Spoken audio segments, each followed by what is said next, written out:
We're live.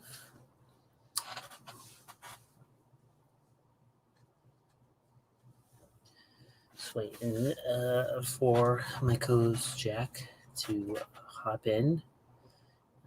It's not like there's anyone in chat or anything, so I'll just sit here. I will edit this all out on the audio version. You won't hear anything.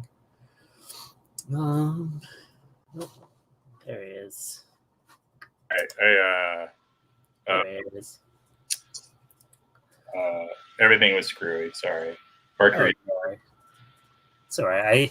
I sent it in. I don't know why Gmail. Like I started typing Jack and it did Jack at Reckless Eyeball. Yeah. So I was like, oh, that's not right. And then that's why I didn't invite him. So. Sometimes because those are through. It doesn't matter. Sometimes those take a little while. Like I think they have to ping around, going through servers. What is wrong? Boy, I tell you. Hey, man, good to see you. Good. Oh, are we on?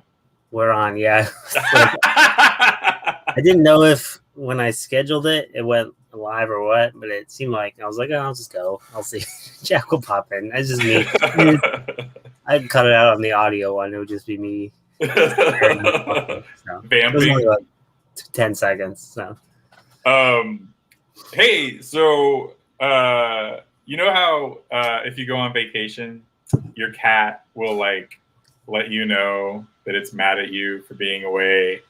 Like it'll re-alphabetize your bookshelf, or put everything according to color code, or it'll go in and the stuff cats do because they're cat-like.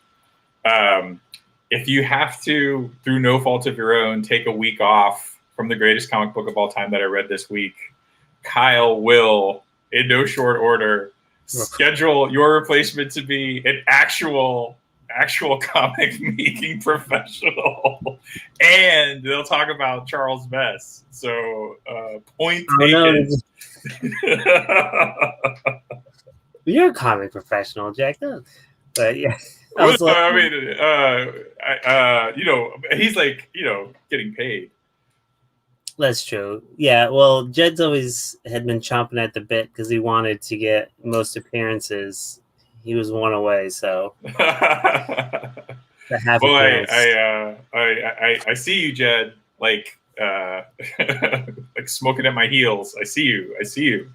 Well, the whole time I was like, oh man, I wish this was Jack and Jed because I would like to listen to this later. And I was like, I don't want to listen, obviously, to me talk. Again, I mean, that's why I like talking to you. Is like I like your thoughts on it, and then that's the first time we've done it. I mean, outside of you or Tim, so to have someone else's like long form thoughts on like 2 books was great. I was like, oh, I just listened to this.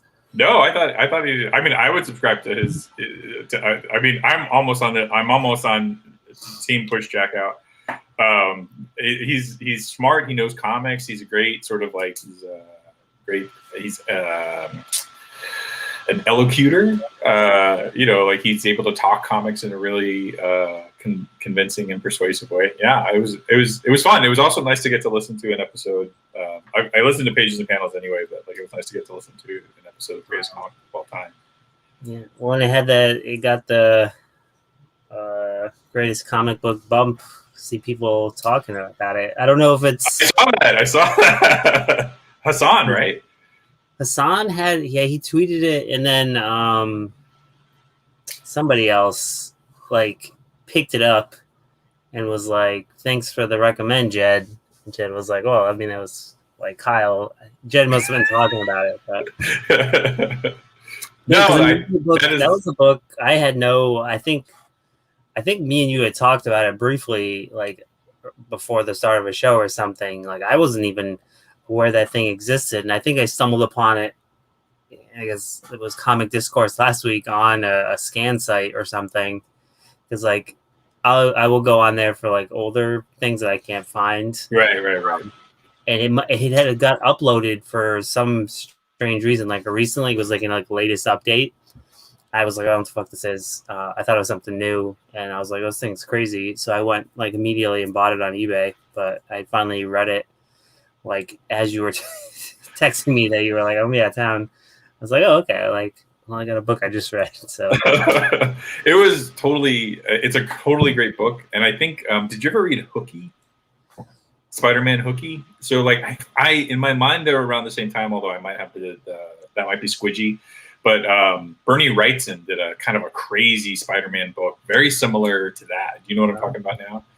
Yeah, I haven't read. I've seen like images of it pop up. Yeah, I would like. I mean, that was like the thing. Like reading that is like I wish we got, and I guess we do kind of now get some of that, but like I would love just more like, like some, like if Jeff Smith, which I guess they kind of did with Shazam, but like, someone who doesn't like typically do superhero books, if they were like, hey, Jeff Smith, write a like Doctor Strange book or something. Like, plus I think Wrightson, obviously a master, like, but Wrightson and I think Bess are two guys who, and I think we'll sort of see this with Barry Windsor Smith later in the episode. Like, they're two guys who I think are really, they're obviously fine art. Like I think Wrightson is, I think, more famous for being an inker, but I know Vess is like a big like watercolorist, and so they definitely have like a foot in that world. But it also still looks, to the untrained eye, it still looks conventionally comic booky. Like that's what's so great about his Spider-Man is he's sort of like Spider-Man's fucking great. Like it's oh God, yeah.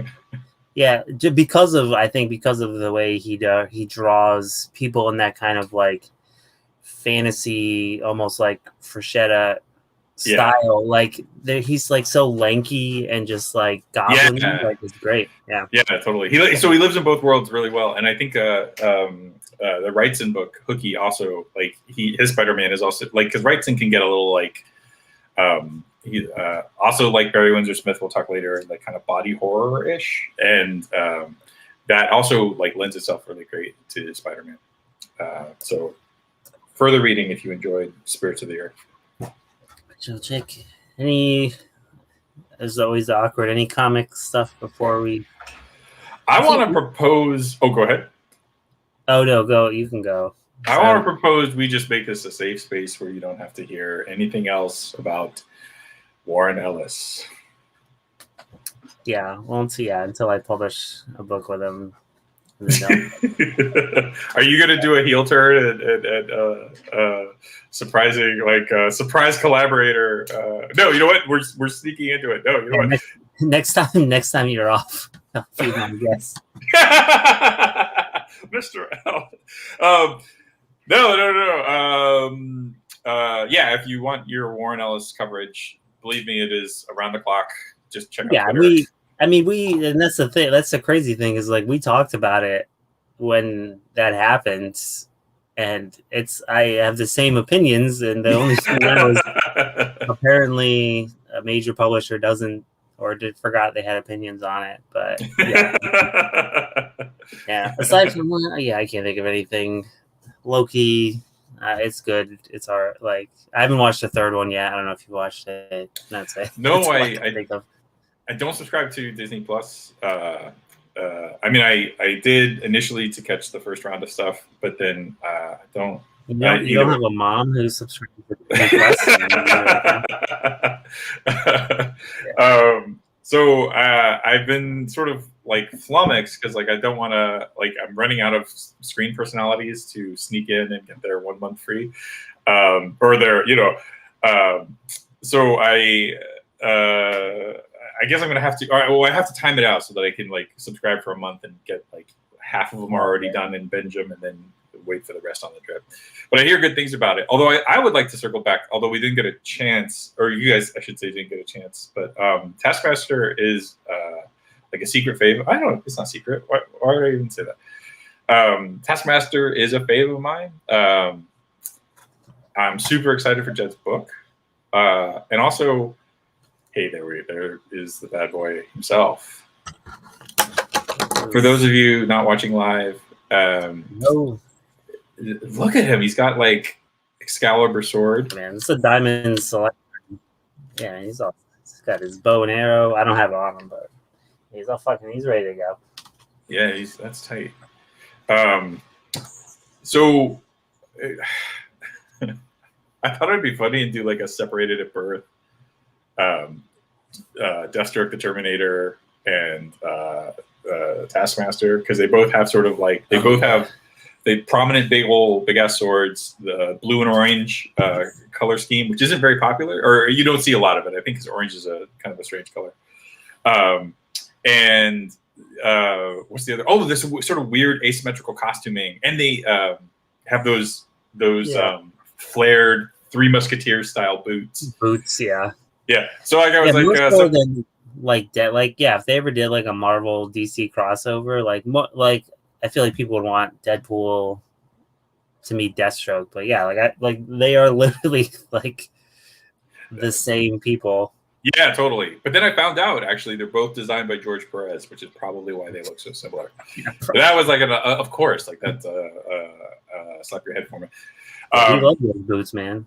He does. He never misses an opportunity to sort of fold those over. And but I will say I love personal headcanon that they are twins separated through cosmic migration. One goes into the DCU and the other into the Marvel universe.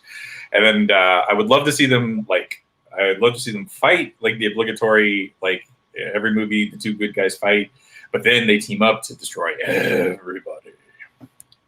Yeah. Because does Deathstroke? He doesn't have powers, right? He's just he got a version of the super serum, not super serum, but the same kind of thing. So he's got super fast reflexes, and the thing that I always thought was so cool about him was that he had apparently had like an eye shot out, and did not give a fuck that people, or excuse my language, did not care that people could tell that he, with his little bisected mask, he's like, I got one eye and I don't care, I'm that good. But then, like, if you've ever worn an eye patch for Halloween, that lack of depth perception, I'm amazed the stuff you can pull off without it. Yeah, that's like like judging distances. He's off, jumping from building to building. You'd be like, oh, that's a lot tougher. Got to do some triangulation. Yeah, I mean, I guess if you would get used to it, I guess. Like you would. Well, obviously, I mean, there's blind people who. The dumb statement. So, but do you have any thoughts about what we've seen of Taskmaster in Black Widow? I mean, he looks like, I'm cool with the redesign. I'm fine with, like, I would like a skull helmet, but that looks stupid. Does it? Are we sure? I think they can do it. I think the problem with like Taskmaster is I think people think it's a skull. Like, I think people think he has a skull, but it's a mask. Oh yeah, like he's Skeletor. Yeah, like, so like you could make a cool. I mean, I think it's pretty. I think they closely approximated it, but I don't know. Like, we were talking about, me and my wife, because like that comes out like 2 weeks or something. Yeah. And it's a weird movie because, like, again, it's kind of like, for the most part, no consequences. Like, it's, and kind of like what we were talking about with, like, last time with Jed, was like, these creators taking, like, the Spider-Man Spirits of the Earth story. Like, it's a difficulty as a creator because, like, you're essentially writing something in canon, but outside of, like, canon, where you can't really do anything. You can't kill Spider-Man. I mean, so, like, how do you play up, like, what's the word I'm thinking of? Play up, like, oh shit, what? The stakes, the drama. Yeah, stakes. Yeah, like, how do you build that in when, again, they're not gonna do it. So, like, same with Black Widow, like, but I think having something like Taskmaster and Yelena, like, I think that's kind of what I'm, like, excited for, is like that, like, so, like, having Taskmaster, like, that's like what is making me excited for the movie, like how they use him or her, I don't know, or her. So, and that's someone who would fit in. Like, you could, like, I want them to build out the world, and they did this with Falcon and Winter Soldier, where they had Bat-Rock show up. Like, I want, like, have more people you can just like be less people you can just throw in everything, so it feels bigger. Like, because obviously you're not going to get You're not gonna get Thanos all the time. But like that's what's cool about comics is like, you know, Taskmaster shows up and like he can show up in anything. So like you have people like that, but they just kill them. I mean they killed I was like, at first episode I was like, oh, they're gonna kill Bartok, and they didn't. And then I was like, perfect. And then the last episode they killed Bartok. No, I agree with everything. I co-sign everything you just said. I would add, well, a couple things. Well, no, I don't. Yes, I agree with you said about like it's great to flesh out the universe, and I think they could do a better job of that with like a lot of these sort of like particularly in the espionage, like the sort of like Jason Bourne side of the Marvel MCU. I think like there's a lot of opportunity for these sort of like some of these not I wouldn't say any of the characters are throwaway, but a lot of these sort of like political organization characters. You know, there's an opportunity to people those with some of your like your rich history of like kind of B villains. The thing I would push, I'm kind of disappointed with the Taskmaster design, and I'm like we all read the same things on the internet, so like maybe their hands are tied because they have to conceal the gender of the person underneath. But I just think I don't think that they have to walk around with like a Party City skull mask. But like what is fun about the movies is seeing when they do sort of bring these characters to life. In like half the time, you know, you're kind of pleased with the innovation that they bring to it. And you're like, that's a cool real world version of this thing. And I would also argue that I think he has such a great costume. You know, like it's of a time. It's very Bronze Age, but I just love the sort of like the look and the dynamic of it. And I think particularly with that skull, where you can sort of make it. You know, like you see a lot of samurai masks that kind of have that thing going on. And I really feel like that's a missed opportunity. And it looks like a kind of like if you were making like a logo for an app. So that's kind of my only like, you know, bummer about that. Cause like, this is a character I've been waiting to see. And although hopefully we'll get more, you know, they'll evolve through the series. I think if they live through this one and are in a few more movies, we'll get something closer to the beautiful version that Perez had in mind. When you see stuff like, we could probably blame, well, maybe Mark Millar and Brian Hitch for the ultimate like their like dullification of all costumes, but like so like you know they kind of like militarized all these costumes, but then they do something like Falcon and Winter Soldier, where like they give Falcon this like Superman, and then they have Zemo put on the mask, and he only did it for, but like his costume is a purple like robber mask, and like he looks fucking cool. Like I mean that's the getting it right. I mean I think there are ways to import these into the real world that are clever and good. Sorry, there's one on the tip of my tongue. Oh man, where you just think like, it's Green. Who was Green recently? Riddler. I thought we haven't seen him yet, but I think like these sort of like okay, let's try to position this in the real world and see what we come up with. I think sometimes like you know like it's a mixed bag, but sometimes that makes something that I think ultimately is kind of cooler and a little more indelible. And the other thing is I think frequently they do this thing where they're kind of like a little shy about it being too comic booky in like the first one, and then like I think Steve Rogers is a great example. By Captain America 3, he's like fully cyan and couldn't be more, you know, like everything they were sort of shying away from with the first, like it kind of looks like a paratrooper outfit. You know, like they fully embraced by the end. So that's the like if they're gonna get here eventually, maybe don't be so skittish in the beginning. Yeah, well, here's so this isn't going to be interesting for audio, but we can explain. So, like the idea, like in real world, like having villains who, like the idea, like I get it. So, like Taskmaster, like you have this guy running around in a skull mask. That seems silly. Like, look at this. Like this is BTK. This is the BTK killer.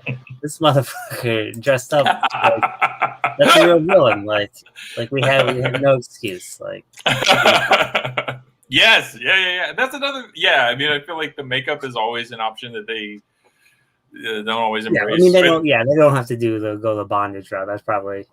Like, although, what was was it? I might have it wrong, but was it Set It Off where they were robbing a bank and they had these sort of like some semi-skull, like it had like, yeah, like it's kind of a hockey mask or not a what do you call it when you pull a pantyhose over your head? It's something like that, but it had like kind of the skull whiteout on it, and that is like eternal. Like, and also I think like the skull face. We will talk about this later.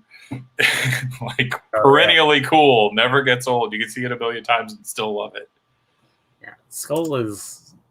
You can never not put it on something and it'd be awesome.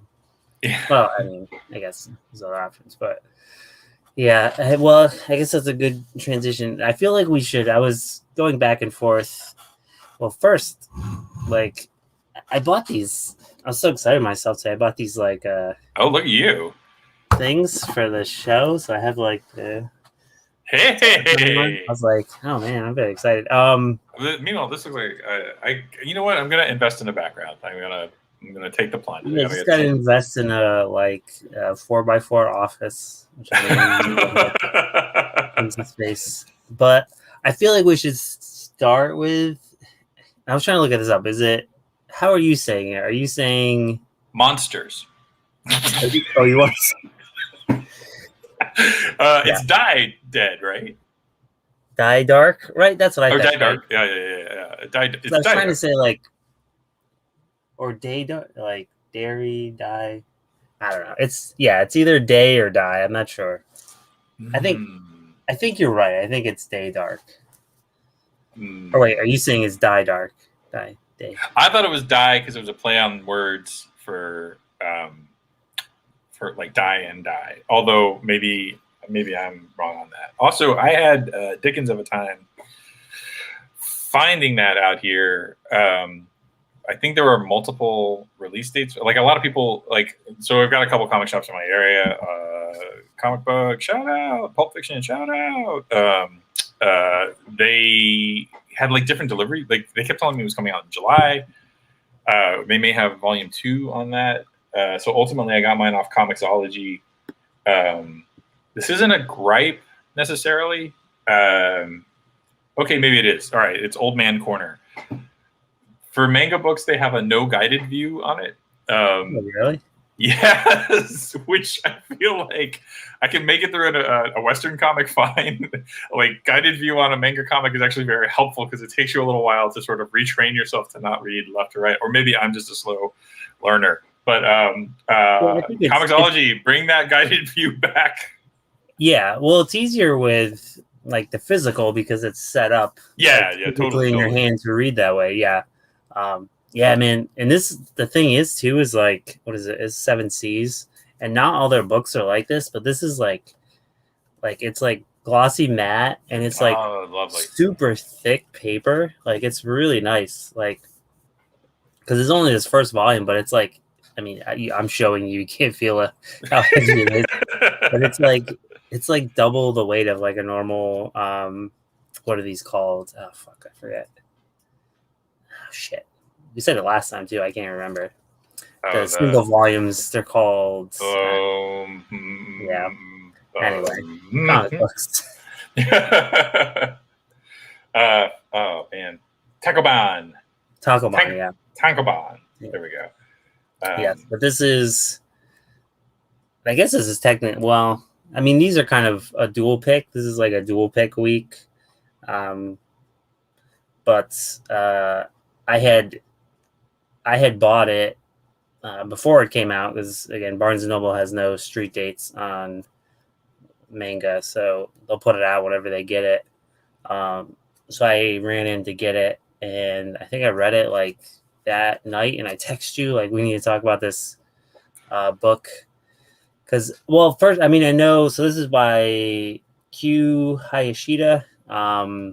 She is the creator of Dorohedoro, which Jack has talked about before. I've started the anime, and I would love to get into the manga, but I know there's quite a few volumes, so I'm trying to catch up on other things and then dive in. But now I'd like to hear your thoughts on this. But after reading this almost feels like a maybe not a refined, but like another take on kind of what they're doing in Dorohedoro. So I'd be interested to read this, and then because a lot of people are coming from that to this. I've read a few reviews of people who this is their first introduction. Yeah, introduction to Kei Ishida or Kyu Ishida. And then they went to Dorohedoro and they had thoughts, but yeah, like, and part of it was when we had talked about this, there was kind of a small debate on like, the idea of manga. And we've talked about this, like why, like, referring to it as manga when it is ostensibly just comics. And it's kind of a foreign, like, I think a lot of times it feels like it's like a way to like build it up as like it's these foreign books, and it's used a lot of times, I think, for like to almost like trivialize them sometimes. In the case, like, you can say they're just either manga or like they're separated, when I mean, outside of the fact that they're printed right to left and often serialized different based on the publishing in Japan, like they're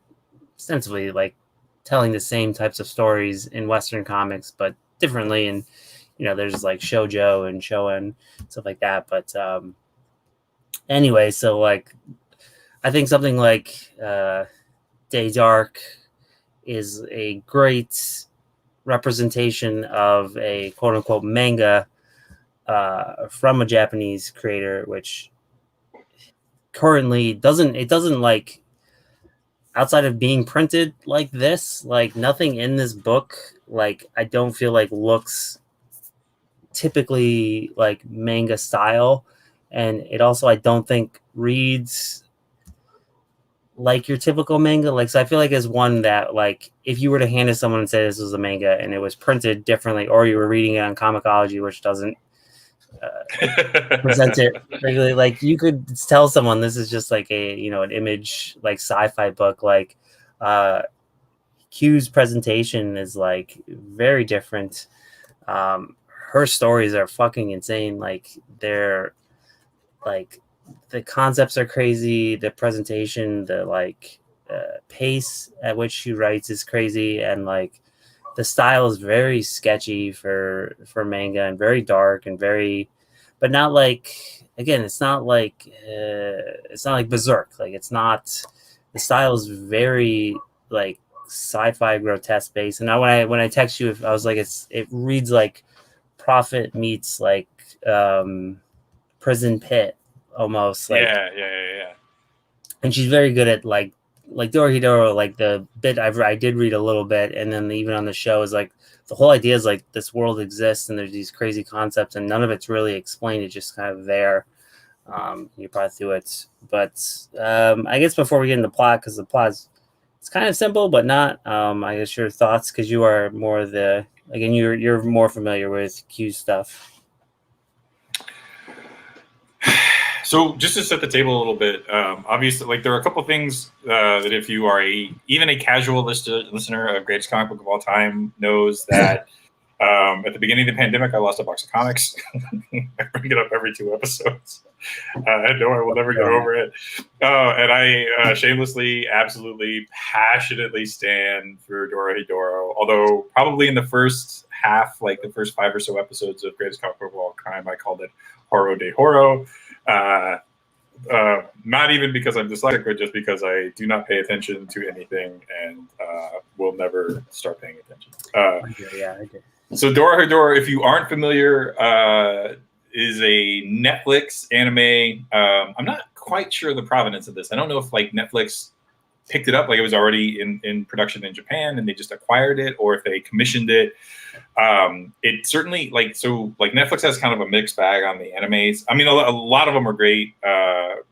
Some, I would say, like for me, like we had this conversation before about Invincible. The deal breaker sometimes is the quality of the animation. I love the DC cartoons, the cartoon movies that they put out. In theory, I can't watch them because the animation is so poor. Although I love the sort of like the second life that these stories have as animated movies.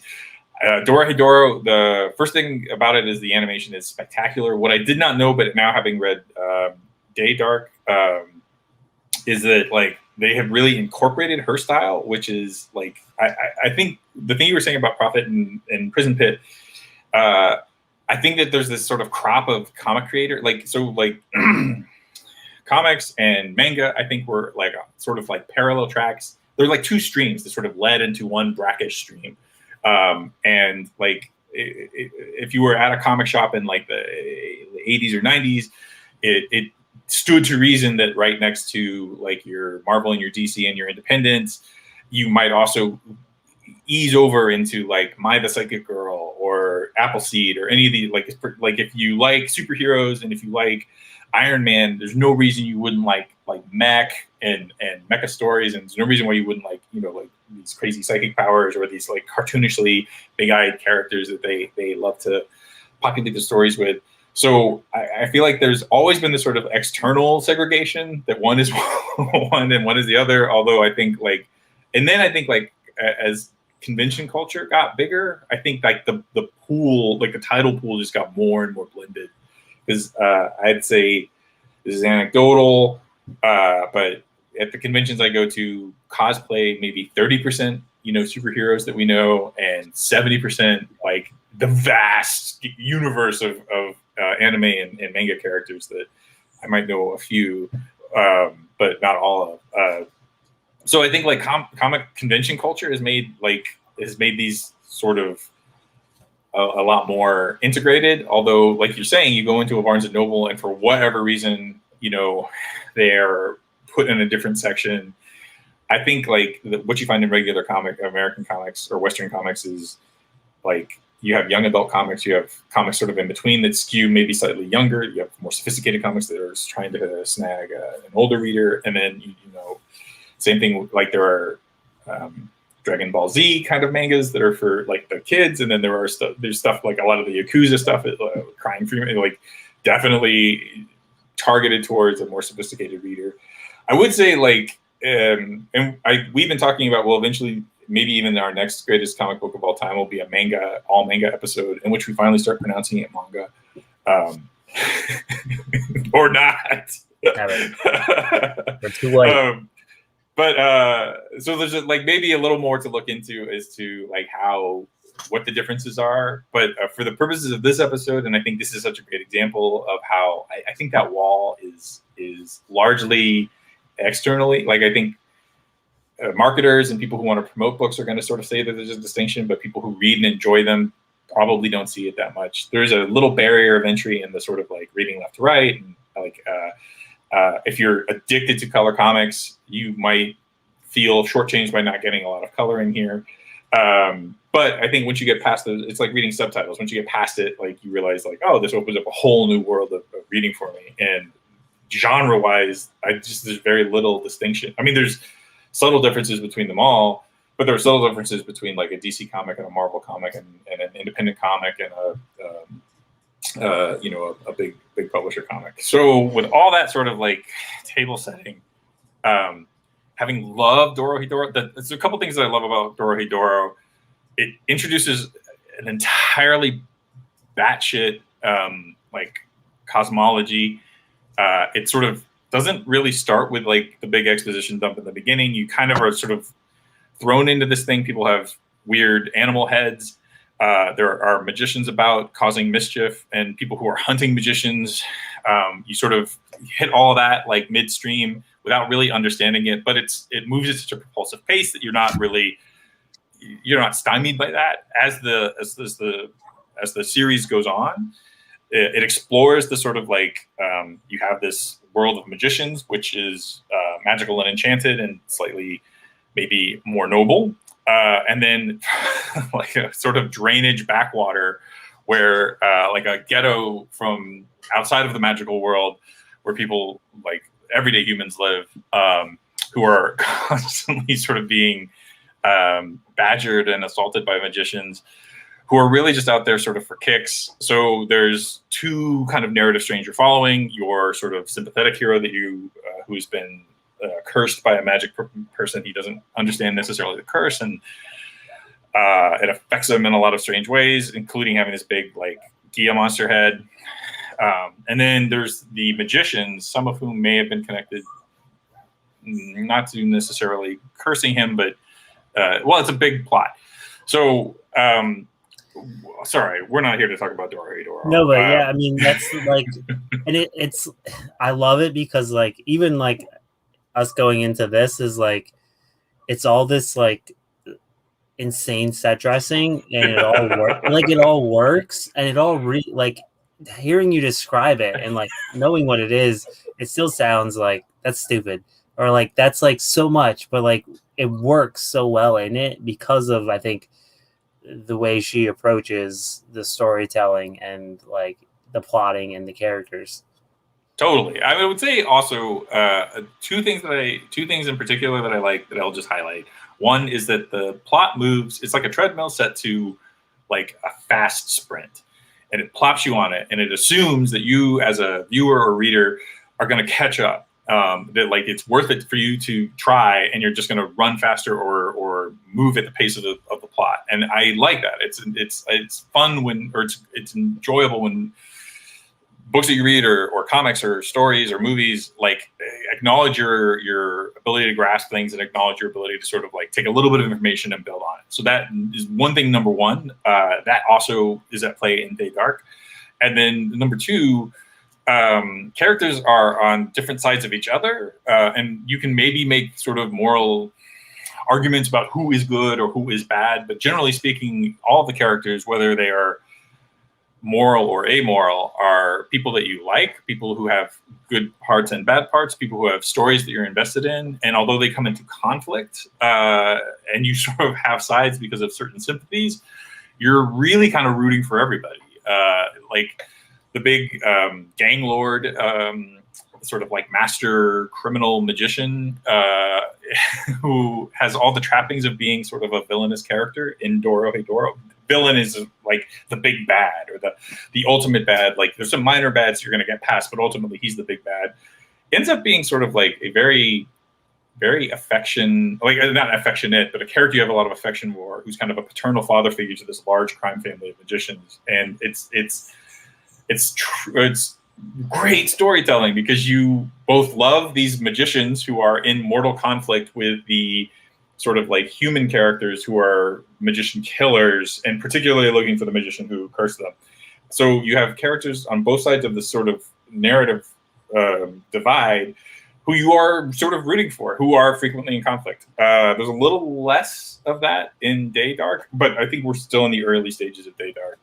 So that was me talking a lot. Do you want to take a... Well, I think to build off that, so our main character in Day Dark is guy boy. I'm not sure the age when we meet him present, but Senko, who kind of similarly, like so in Dorohedoro, the character, the main protagonist being cursed, and that being kind of the driving factor in it. In this, Senko is, I guess, cursed in a sense where their bones, anyone who possesses their bones, it's a wish, correct, and can rule the universe. Yes, yeah. So he's sort of, yeah. So that idea already is interesting because it puts them in conflict with pretty much everyone they're a hunted man. Yeah. Inadvertently, you possess this sort of very valuable thing that everybody from every corner is going to want to get. Yeah, and like you said, like, so because of the way Q writes them, like, they're funny, like, they're really likable, but they're also, like, he's not a hero by any chance. Like, it puts him in these situations where, like, this story starts out with him floating in space and being picked up by these like pirates, who. May I pause you there? Yeah. 3-headed pirates. Yeah. Who are the first character that you really meet? So like from Go, you're sort of like the. And it's not like a 3-headed. It wasn't a person born with 3 heads. It was a person who modified their body to have 3 heads. But like, so like that person's not a great person, but they're funny, and like, again, like you said, like no one in it is like outright terrible, and no one in it is like outright heroic. So like they're at odds because they figure out who he is, and they want his bones, and then he doesn't want to die, but he also can kill people and sell their bones as currency. So like it just creates this like weird, like you said, almost like where again nobody, at least in those parts of the story, no one is like good or bad, and it's just like an enjoyable adventure they're on. I think what's interesting about this is this has the backstory of him as a kid on the what's it called? It's like the school planet. Yes. But that's not backstory, correct? That's he's sort of on one of his little missions there. Well, so I thought he was there. He's there to avoid capture, right? Like right. I was confused. Like it plops you in this sort of like, well, hold on. Let me pause. First, what's his full name? Zoha? Is it Zoha's? It's meatball spaghetti. Yeah. It's like two.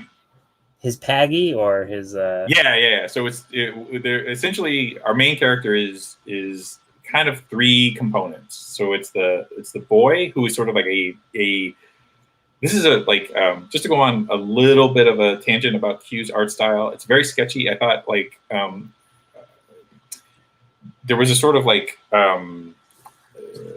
a lot of people I think came into manga in the 80s and 90s, and now we have this sort of crop of artists who work in a sort of like hybrid style.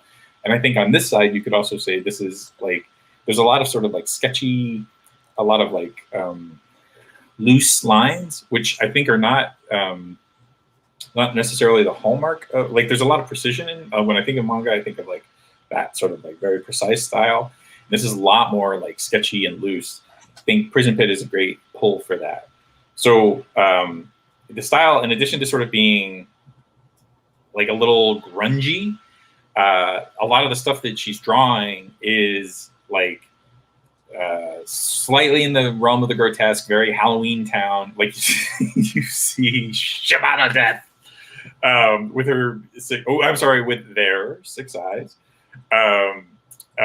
And so like the art style is it wraps around the storytelling, the for as grungy and as dark and as sort of like almost Giger-esque as the storytelling is.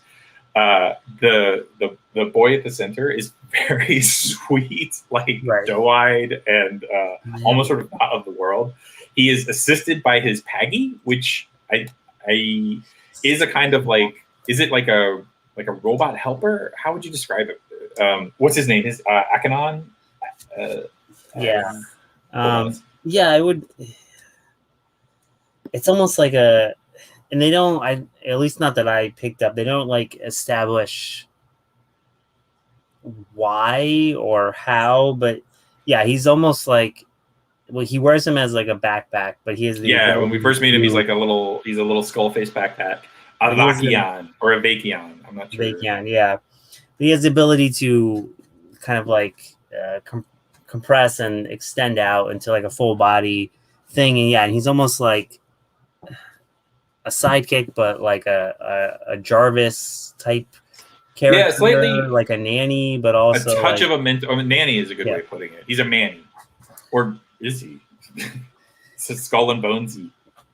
But he also is like in like a teacher, like a mentor is a good thing, because like he's he provides tips, but he's also, it seems like he's made up of the same material. What's it called? The dark flesh? The dark skin? Dark skin, like dark hide. I'm sorry, dark hide.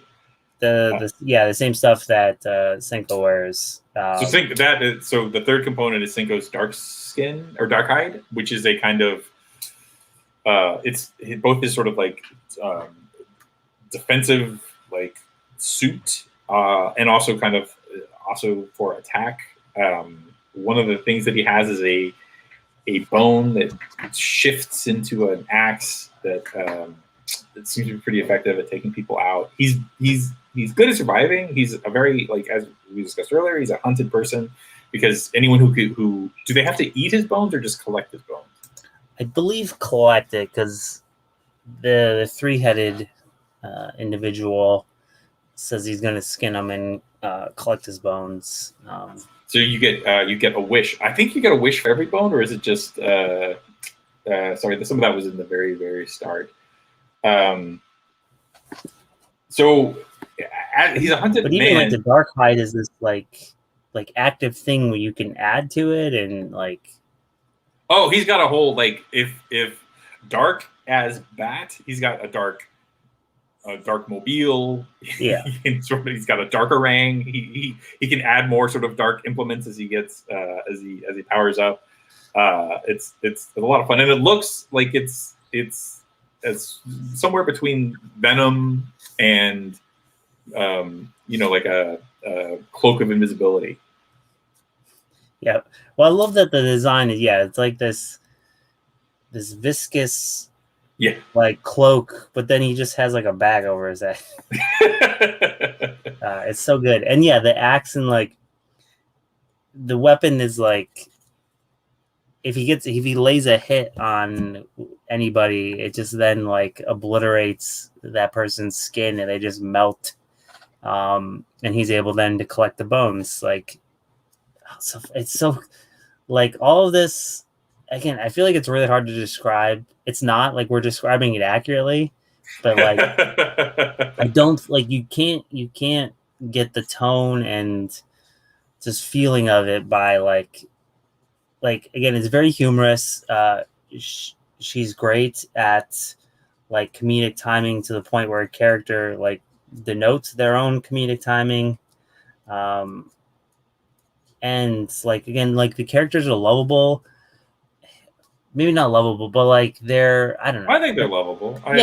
Again, the three-headed person, it isn't an instance of like, and maybe we'll meet like darker characters down the road, but like everyone you interact with, like they're just like goofs and like so like obviously they're like trying to kill Senko, so you're like, well, you don't want him to die, but at the same time like you harbor no ill will. Like so like later on,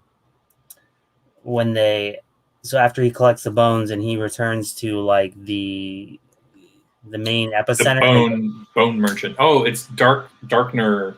It's such a great. Hold on, you go and I'll find it. Yeah, well, even that. Oh my god! Like, so they go through like a black hole to get there, and like, there's just this space dude, and I don't know. Like, it provides absolutely nothing to the story outside of the fact that like he's always wanted to go through. Like, he studied black holes, right? And he wants to know what it's like to go through a black hole. So he goes through a black hole and just gets ripped apart. Because he doesn't have a dark hide and he's not able to kind of like traverse like Senko and Ava, God, fuck these names. And so this dude, like he's just having this like nice conversation with this dude, and this dude just gets like ripped apart into like reality, and he's like, oh, that didn't work out for that guy. But yeah, so like later on, like it's just an instance of like they're eating in like a cafeteria type setting, and like he just keeps getting harassed by people who want to kill him, and he has to like fight, and it's like such a like nothing burger to him, like to do it. It's I don't know, it just makes it so more enjoyable than like this hero who has to keep fighting all the time. Like for it to be a burden for him makes it so much more interesting every time it happens. So this collection is the first volume. It runs through it. I'd say, is it like four or five sort of independent. I wouldn't say they're individual because they all sort of overlap. But 4 or 5 stories. There's our first one we sort of are introduced to Senko. The next sort of adventure he's on and so a thing that I think that Q does very well is sort of genre shifting, because it's genre shifting and it's not, because like I think you can look at her work and it is sort of like, it is like no other genre. It is a genre unto itself. It sort of has little bits of overlap, like with Dorohedoro. There's magic. The rules of magic are sort of specific to her world. She sort of creates and invents her own sort of cosmology of magic. Here, I don't know if it's magic directly, but whatever this sort of like sort of fantastical elements are, pretty quickly you get an understanding. There's phytochemicals that are important to understand in the sort of school story, and then of course there's all the sort of dark skin or dark hide, which we don't fully understand where it comes from or what it is, but it's definitely one of the things that's keeping him alive and sort of out of the hands of his pursuers. The bartering that he does once he collects these bones, we kind of like, as you're reading the story, you get these things sort of at breakneck speed, and it's only like you see that he's collecting all these bones, and it's later, kind of towards the end, that you find out, oh, it's part of this larger sort of like water cycle of he collects these bones, he takes them, there's a bone merchant who then gives him sort of upgrades on his dark hide, or in this case, he gets sort of like a dark core for his dark spaceship, which is a very cute. Oh yeah, so good. A very cute little animal. So I think what we've got here in Volume 1 is a lot of like sort of pairing the sort of setting the world in motion, and then like kind of we get little bits here and there. We know that he has been cursed. He doesn't quite understand, or doesn't quite know who put this curse on him for his magical bones. And we don't actually even know what happens to the bones. He has some curiosity about like where do they take them and what do they do with them. So this is much like Dorohedoro. The character with the Gila monster head has to figure out who put this curse on him and why. So Senko has to figure out like how he sort of fell into this situation, who's brought to the circumstances that he's in now. And, he's sort of enthusiastically, and when I find out, I'm going to kill him. I do love that idea. Like, again, I think Q's ability to kind of juggle the very almost like grotesque horror, like it is like a very like, if you looked at it, I think you would think it's the kind of like a horror, like a sci-fi horror manga, but it again is very humorous. There's really good action in it, but like even like again tackling like those little, I think adding the idea that people are after his bones, but like Senko asks like, oh, what are you gonna do when you get my, like, what do you do with, and they're like, oh, I don't know, like it's so smart. And like again, like it's very much this whole volume, which makes sense, it's the first volume, but like it's tons of set dressing. Like you're introduced to him, and then you're thrown back into like the school setting, which introduces death and kind of the larger idea of the world type thing. And then at the very end, you get a little more with that, and you get a little more with kind of what is possibly the antagonist of the story. You don't really, you see like a shrouded image of them, and what are they called? The four. No, those are the 4 dipshits that he once killed are the Hateful Four. Oh yeah. Which are, I'm guessing, there's an image in the beginning which is Senko, Avacon, Death, and another person we haven't met yet. Yeah, but they look fucking awesome. So do you want to? Death is great. Death is Shimada Death. Awesome character. So in a universe full of people trying to kill him, he does come across another sort of like, I don't know if you would call them a cosmic entity. They don't define it, only just to say that they're sort of a little more elevated than most of the characters that you are going to meet. And it is Death, who goes around consuming death flesh, which is I'll let them explain it. It's sort of it's more of this sort of like insane like detailing or filigree on the sort of cosmology that she's made. And unlike everybody else in the universe, Death is kind of Death. Well, I don't. Should we spoil? I don't know. He develops a relationship with Death, as a character like him might. Death is the only person in the universe maybe not interested in wishing on his bones and killing him. So it sort of presents. It presents as sort of a different option of character instead of yet another person trying to like get one up on him. It's someone who could potentially be a friend, and later reveals maybe even, who knows, more than a friend. Yeah, I love the like in the and this is something that will carry over into, I think, Monster, the way she approaches kind of storytelling in this. Again, with the interesting like switch to 6 years in the past, but like the reveal that Death has no interest in his bones, and then when they upgrade the ship, like he's like, I gotta go tell Death, like I gotta go show off my new ship, Death, and like it plays really well. And again, I think it was I think if you're gonna have to introduce all this stuff in a first volume, I think this is probably the closest to the best way you could do it, because I think it's a lot, and I think there's still more, obviously, that you have to find out. But I don't know. It's doesn't, like, it's not, like you said, it reads really fast, almost too fast. Like I was done really fast, and I was like, okay, I want more of it. But yeah, it's great. And like I say, it makes me want to go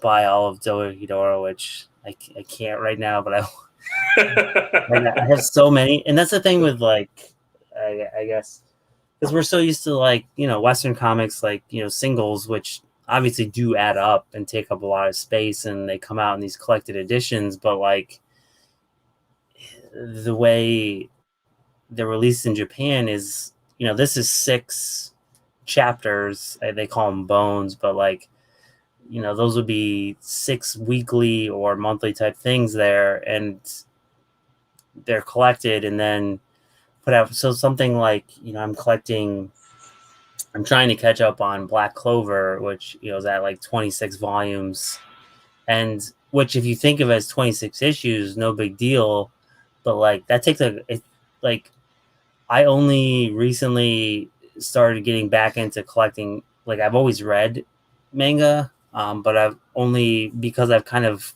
filled out a majority of my like collection for hardcovers and stuff, and I'm at like every Tuesday I'll buy the newest release for Omnibus or something like that. So I'm kind of like caught up where I want to be. So I was like, now I'll go and try and collect a lot of the manga I've been holding off on, and like just within the past like 7 months when I've been doing that, like it has filled up my shelves. Like I'm literally just like stacking. Like I have one shelf where like I'm 3 deep just stacking them up, because like. And I bought like 2 box sets of One Piece to read, and like that's not even a third of the series. And I'm like, fuck, like what? Where do I put all this stuff? I know, and thank God they're at that tiny size. Like, could you imagine if they were like absolute size? Well, some of them I've been, so obviously I think, I don't know if it came up. I'm trying to remember when. But the Berserk creator. Guitar. Oh, what is it? Fuck. Shit. But so he passed away without finishing it. But I'm collecting the hardcover editions as they're putting them out, and they're like, they're huge and they're thick, and there's 7 of them already, and I think there's going to be like in the teens total. So yeah. No, it's and could you imagine running the manga store? Like your inventory would be like astronomical, and you would have to have like a warehouse. Yeah. Well, I have no. Again, it's such an interesting, obviously, market for the way they're released, and again, so different to here. And it doesn't even tap into like I started getting into, I think it's called manhwa. I think it's the way they say it. So it's the Korean comics. It's just, again, the Korean term for comics, like manga. And, theirs are released different in different sizes. But so we'll see. But I think us going deeper into more manga in either the next episode is, but I don't know. Yeah, I don't know what else to say about this. Like, it is, if you've read it or any of our past recommendations, like, it is very much along the lines of, again, kind of fun, over the top, like super paced, like storytelling. I would say, like, I would go a little. First of all, I think we haven't talked about monsters, but I think my feeling is that, like, this was like a perfectly blended 50-50. I love both of them. Like, I could have made either of them as my recommendation for greatest comic book of all time that I read this week. So, like, this is a total, like, I think we're in sort of perfect equilibrium on this episode. And I think, like, the things that we return to over and over again, I think sometimes in these conversations, something that it feels very original, and, like, not original and like, oh, I've never seen that before, but original, like, it feels very specific to a particular creator, like. And then I think, like, if you take this and do a compare contrast with Dorohedoro, a lot of things are sort of like, there are a bunch of skull masks. There are people with the Buckethead kids. There's people with strange heads. Q seems to like big, sort of like giantess, muscular, like bodybuilder ladies. And then a certain, like, there's a very delicious bun, the food. You dirty-minded animals. So, like a lot of the, like, much of the, like, the hallmarks that you enjoy in Dorohedoro are also in here. So, like, there's a lot of stuff for you to enjoy. If you like what you like in there, is also here. So, rest assured. But it's also so wildly different. So completely, like, it doesn't feel like a retread of the same ideas. And I would say, like, as soon as I was sort of nestled into this world, I was like, well, now, I love this cosmology, and it doesn't feel like. Maybe at the end of her career, we'll find out this was all a shared universe, but this does feel like working in a different genre and trying to maybe do different things. Although a lot of similarities. Well, that's what's so interesting. Like, it is, again, there's very, like, similar touchstones to what you did with Dorohedoro, like, just tweaking a few different things and taking that general aesthetic and kind of throwing it in. Because, like, Dorohedoro was in, like, a very kind of, like, grungy, like, city-esque type setting, and this is just in a grungy space type setting, but it's different enough, and, like, so then she's able to kind of explore different takes on the similar thing. And what's so interesting as we transition to monsters is, like, if you see it, it's like, Barry Windsor Smith's monsters, and, like, the way we, like, Q, there's no picture. You can't find a picture of Q. Like, yeah, no one knows who she is, and, like, that's so interesting to have, like, such an aesthetic and such a very just, like, unique personality, and for it to not exist in any other setting but your published work is crazy. Like, if you Google her, there is a picture that comes up, but it's not her. Like, people figured out, like, it's some still from something else, so there's, like, no known picture of Q that I'm aware of, so, which is really interesting. Right before, like, I'd say 20 minutes before we started the episode, I was like, I was gonna do my research on, because, like, research, which is like 2 or 3 Wikipedia dives. And I was like, I forgot to do that. I better, like, cram now. And then, like, look, there's only 2 lines about her. So, I'm all caught up. One last thing before we leave Day Dark. I just want to, like, we talked about how funny it is. There's a little bit of grotesquerie. Grotesque, not in sort of like a gruesomeness, but just sort of like the 3-headed monsters and, like, some of the other, like weird body anatomy modifications. I think that this in particular feels like a marriage of, like, sort of like creepiness, but also cuteness, like almost cute and creepy in Yeah. equal measure. Which isn't to say that there aren't sort of like certain worlds feel a little darker and maybe Giger-esque, while at the same time, you know, like when we do initially meet Avakian, he is sort of like a little backpack. So like it's that sort of like in kawaii, dark. It's very like Nightmare Before. It's like a little gothy. It's fun. Well, it's a great blend. That's what's so great about Konosuke as the character is like the way she draws him when he's not in the dark side is like he's very like clean and cute. Oh gosh, he's adorable. And when he's a kid, like he's got an alien shirt on. Like that's what was like interesting too. Is like there's a lot of like references to like fourth wall. Kind of. Like and it's so like his relationship because obviously so like there's that space guy who studies black. Like so clearly there's a like I don't know if like humans exist or in that sense. So like it's really interesting. Just the world building she does. Like you meet the little like it's just side characters, the mini Buckikins. Like there's these two people with bucket heads that are trying to kill him at one point. And they look like kids. But they're 35 and 50. Yeah. But it's so great. Yeah. And like yeah, she again very able to, and that's I think with like Dorohedoro as well as like abling to marriage the aesthetic of again kind of grunge and grossness, but also with kind of a lightness to it, and that comes across in her characters as well as like they're all very kind of light and enjoyable, even given the subject matter a lot of times. And I think it's like a really hard line to toe, and I don't think, at least from everything I've experienced with her, she doesn't ever not nail it. No, yeah, totally, absolutely. So something that took me, 10 minutes to read took me 4 weeks. Can I just say, there's like I don't know, behind the scenes.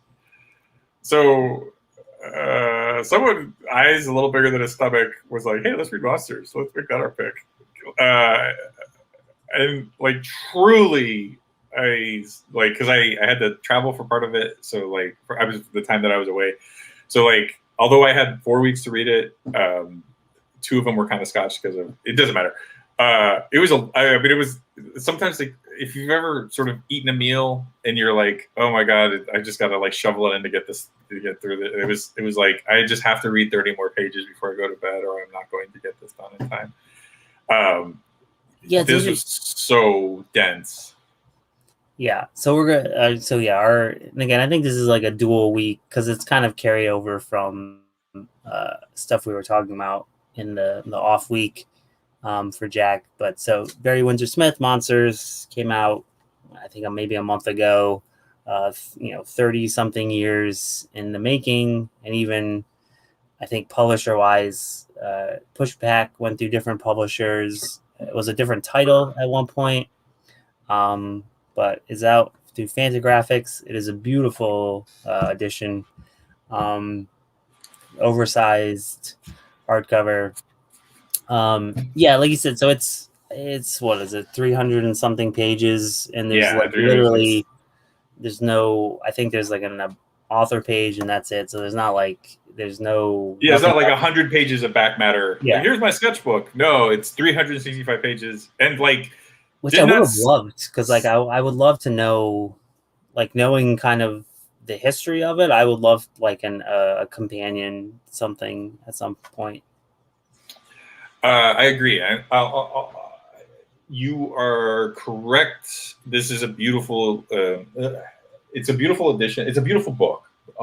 It would be nice to get kind of like. I think this would be a book you wouldn't necessarily mind getting the sort of like larger. At actual size treatment, and maybe so. Like I think it's, although nicely put together, it doesn't have a wraparound or a dust cover, I should say, and is like it's I would say modest. Like the book design, nothing about the art. The book design is a little modest, which is great because I think it puts the artwork front and center. There's not a lot of flashiness. Like it's like all you have to do is sort of open this flip any page and you're sold. But it would be nice to sort of like for the collector. Like I think this is such a book of such great caliber and such kind of like a beautiful piece. It wouldn't be bad to get like another version that maybe has, like you're saying, like sketchbook stuff and some more, back matter, and as well as like some flash and some whistles. Yeah. And I think maybe down the road, I don't know if they do like an artist or something. And I've heard him. So I mean, obviously, I think most people, if you're listening to a podcast like this, are probably familiar with Barry Windsor Smith. But like, I was watching, so he did an interview with Comics Beat about, or it was for something, but it was put on by Comics Beat, and it was about monsters. And like, he's such an interesting dude. And I didn't watch all of it because I wanted to finish it and then go back to it. But like, he was talking about, like, they asked him kind of like, his trajectory into comics. And he was like, well, I didn't really want to do comics and I wasn't sure if I wanted to. And he kind of just like looks down and he's like, I didn't think I was going to choose comics. And then like, I chose, and it was like this, like, it's just like real somber interview with the guy, who you get like the idea again of the toll this like book kind of took on him, and also like his place in comics and what that is. But so yeah, I think the brief history is it's something he'd been working on for 30 plus years. He's like stated as like a story he needed to get out. I believe when I was reading, it started out as a Hulk story. It was like called like Thanksgiving Dinner, and it was ostensibly the dinner scene with the dad and young Bobby. Bruce Banner. Or young Bruce Banner and her mom, and then kind of the toll that took on Banner and him being a monster as a kid in the eyes of his dad, and it's obviously progressed through there. Like we said, it's a dense read, and it took me a while, and I had to take breaks. But I feel like that's can seem as a negative, but at no point was I like bored, or was I like, it didn't feel like a slog. It just felt like it was a lot of reading. Like it's like 300 pages of a novel, like, is going to take you a couple hours just because like there's a lot of text you have to read, and like there's full pages of this which are written notes from mom. So like it is reading, but like kind of what we were talking about with Die Dark, like his approach to storytelling in the beginning feels weird, and then I absolutely like fell in love with it, and then like the full progression of the story, I thought was I don't know, I really liked it, and I've read a lot of reviews about people who didn't like this book, and I could see why. I could see why you read a Barry Windsor Smith book, and he's the guy who did these awesome Wolverine books and Hulk, and like this is not that, and it's a really like dark and deep story about a lot of things. And I feel like there are a few misses in the book at times, but like I don't, like we talked about before, like I would rather an artist or creator take a big swing, but it be their swing completely and their like everything they want to do, and I'd rather read that than something someone's half-heartedly putting out just as like a tie into something, and like this is very like it reads completely as him, and it looks like him, and everything about it is just great. I feel like weird because like I'm looking at it when I'm thought like I'm just like you can hear you. But, no, yeah. I totally agree with everything you said. Well, let me ask you. So, critical reception. What do you make of that? Like people, so I mean, I've seen people. Yeah, I think kind of the I guess like us, the arts. I don't want to refer to it as artsy fartsy, but like the like more independent or like the kind of broader, I think, comic public has embraced it. But I do like, I was reading on Goodreads because I added it on my when I finished it, and like, you know, like, oh, this took 30 years to write, and this is what he did, and like, you know, people were talking about being a slog, and I don't know. I can see it. It's not like I can't agree that like I could see it being that, but I also just don't think like in that case like that just might not be the story for you, because I think ultimately you get through it. I think the story is well worth the 300 pages it takes to tell it. I'm sure there's stuff that could have been cut out, but I know he cut out like 20 pages as it was, or 30 pages or something like that. So, I mean, I'd be interested to see what those were, because like I'm sure there's stuff they could have cut, but I don't necessarily. Again, that's not his vision. I don't necessarily would want that. Yeah, I struggle with like. I mean, I don't. I should say I we've had this conversation before. So like, I think a battle axe of mine is like. I think it is perfectly fine for creators, writers in particular, to sort of like really lay a stop sign down and say like, okay, you're not going to breeze through this. It's going to be either it's going to be a lot of narrative, or I'm going to break out of balloons and captions and go straight into sort of like pages of written word. I know that is like I feel like there's a lot of resistance in comic reading to that, and I think like this is just something I think fundamentally. I know that people like. I know some comic readers come to comics kind of like magazines, where it's like, oh, it's small. It's going to be 20 pages, so it's not like a huge investment, and it's going to sort of be a little breezy, and like it's this marriage of like you're looking at something and you're reading, but you don't want the like subtitles. You don't want the subtitles to be three sentences long, because then you're missing the vision. You're missing what you're looking at. So I think comic readers. And also, I think like sometimes comic stuff is meant to be maybe like a little lighter, or not lighter necessarily, but just sort of easy to consume. Like it's not like Dostoevsky, or it doesn't always have to be. But I understand that comic consumer, and I certainly understand their resistance. But I also think that there are sort of like every now and then you come across a creator who does like a bang up job of saying like, hey, look, I know this isn't what you usually expect from comics, but like this can maybe sell you on how that is effective. And I think you're right to say like there are, like there are a couple flat notes, in 300 pages, you're going to hit a few, which is, fair. But I also think that like, take that out of it. Like, I think overwhelmingly he's telling a big story. And I think like, it isn't until like, I'd say like, they aren't necessarily numbered in sections, but like what you would consider part 2, which is sort of maybe like 150 to 100 pages in, once the sort of monster, I think it's more than that. I think it's 200 pages. It doesn't matter. Once the sort of monster is off of the compound, and the story goes into like its second phase, and goes backwards in time. I think there's a lot of stuff that like he's really doing some like kind of powerful storytelling, and like you mentioned, he's using techniques like occasionally he'll break out of like panel by panel and into these sort of like these letters that are being written.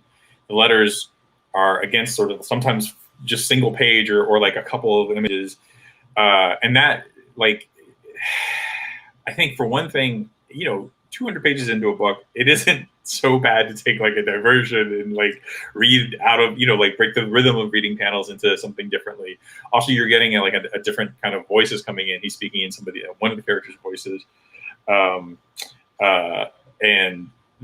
that feels like, I don't want to say that it's innovative, but it feels like it's fresh, and not fresh. People have done that before. It just feels like, oh, if you're gonna tell a big story and you want it to be big and you want it to sort of like, twist and turn and go through a lot of different you're telling two stories basically, and you want them to ultimately braid in together, like, and you want it to sort of be a big palette, or a big canvas, I should say. Like, I think he does that so well. And I feel like if you just sort of like, if you just put yourself in his, like from page one, like nothing, there's not a bum note. I mean, the dialogue all feels correct. The writing feels right. Like everything feels like the art is like, there's no argument to be made against the art. Like it's beautiful, it's gorgeous. Flip any page. Every page is as beautiful as the one before it and the one that follows it. So like from almost the get go, you're like, oh, this is going to be good. Like whatever story he wants to tell, I'm buckle up. I'm in.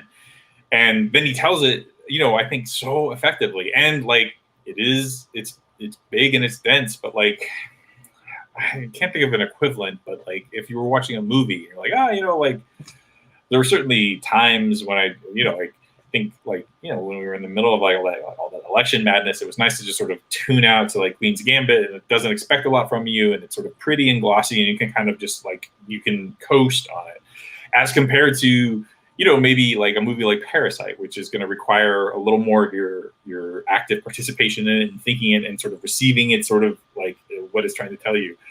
And I just think this is such a great example of like we use that word graphic novel, and I've always kind of thought it was like hokey and kind of just a marketing term, but I feel like this is a graphic novel. It's a story. It's a big story. It could be a novel, but it's told graphically, and like so like that's when I say like I feel like the crankiness about it is so misplaced. I feel like come on, like this is supposed to be the thing that turns you on to this. And I know that like mileage varies and people have different tastes, but I question, like, or I push back. I think like if you're not you, anyone, if you're sort of struggling with this or it's a slog or any of these things, like maybe like comic wise, start eating your broccoli. Like everything can't be Pop-Tarts, or it can, but like that's a very limited way to engage with a medium that has so much more depth. Yeah. And get off my lawn. I do think there's something to be said, and this is something I was talking to a coworker about, because she's one of the only other people I've gotten on Goodreads. So like we talk a lot, and like there is something to be said to taking breaks. And like, because I think it's really hard to do as someone, and you like, you want to finish a book, or you're like, I'm not into this book. I'm just not like you said with Parasite, like you can't be in the mood for a comedy and sit down and watch Parasite. It's not going to work. But if you were in the headspace for Parasite, like something like that is going to hit for you.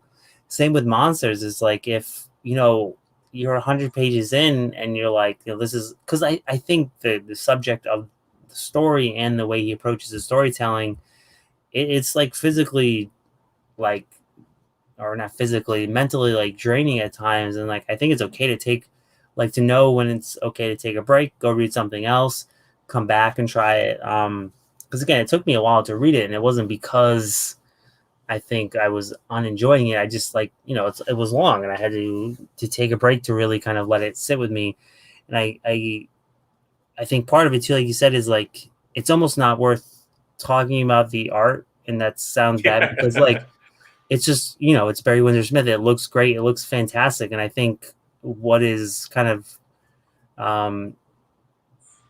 above and beyond about it is maybe not what you would have expected. I think his approach to the storytelling in it and the subject matter and the kind of nature of how he tells this story is really great, because I think he subverts everything about what you're expecting. And I think it's like the cover, like I think by calling it Monster and having this creature on it and the way the story starts, it does feel like a Hulk story. Like it feels like this is going to be a character. You meet this character with a bad eye or is gone, Bobby, and he is kind of tricked into this experimental program, Prometheus.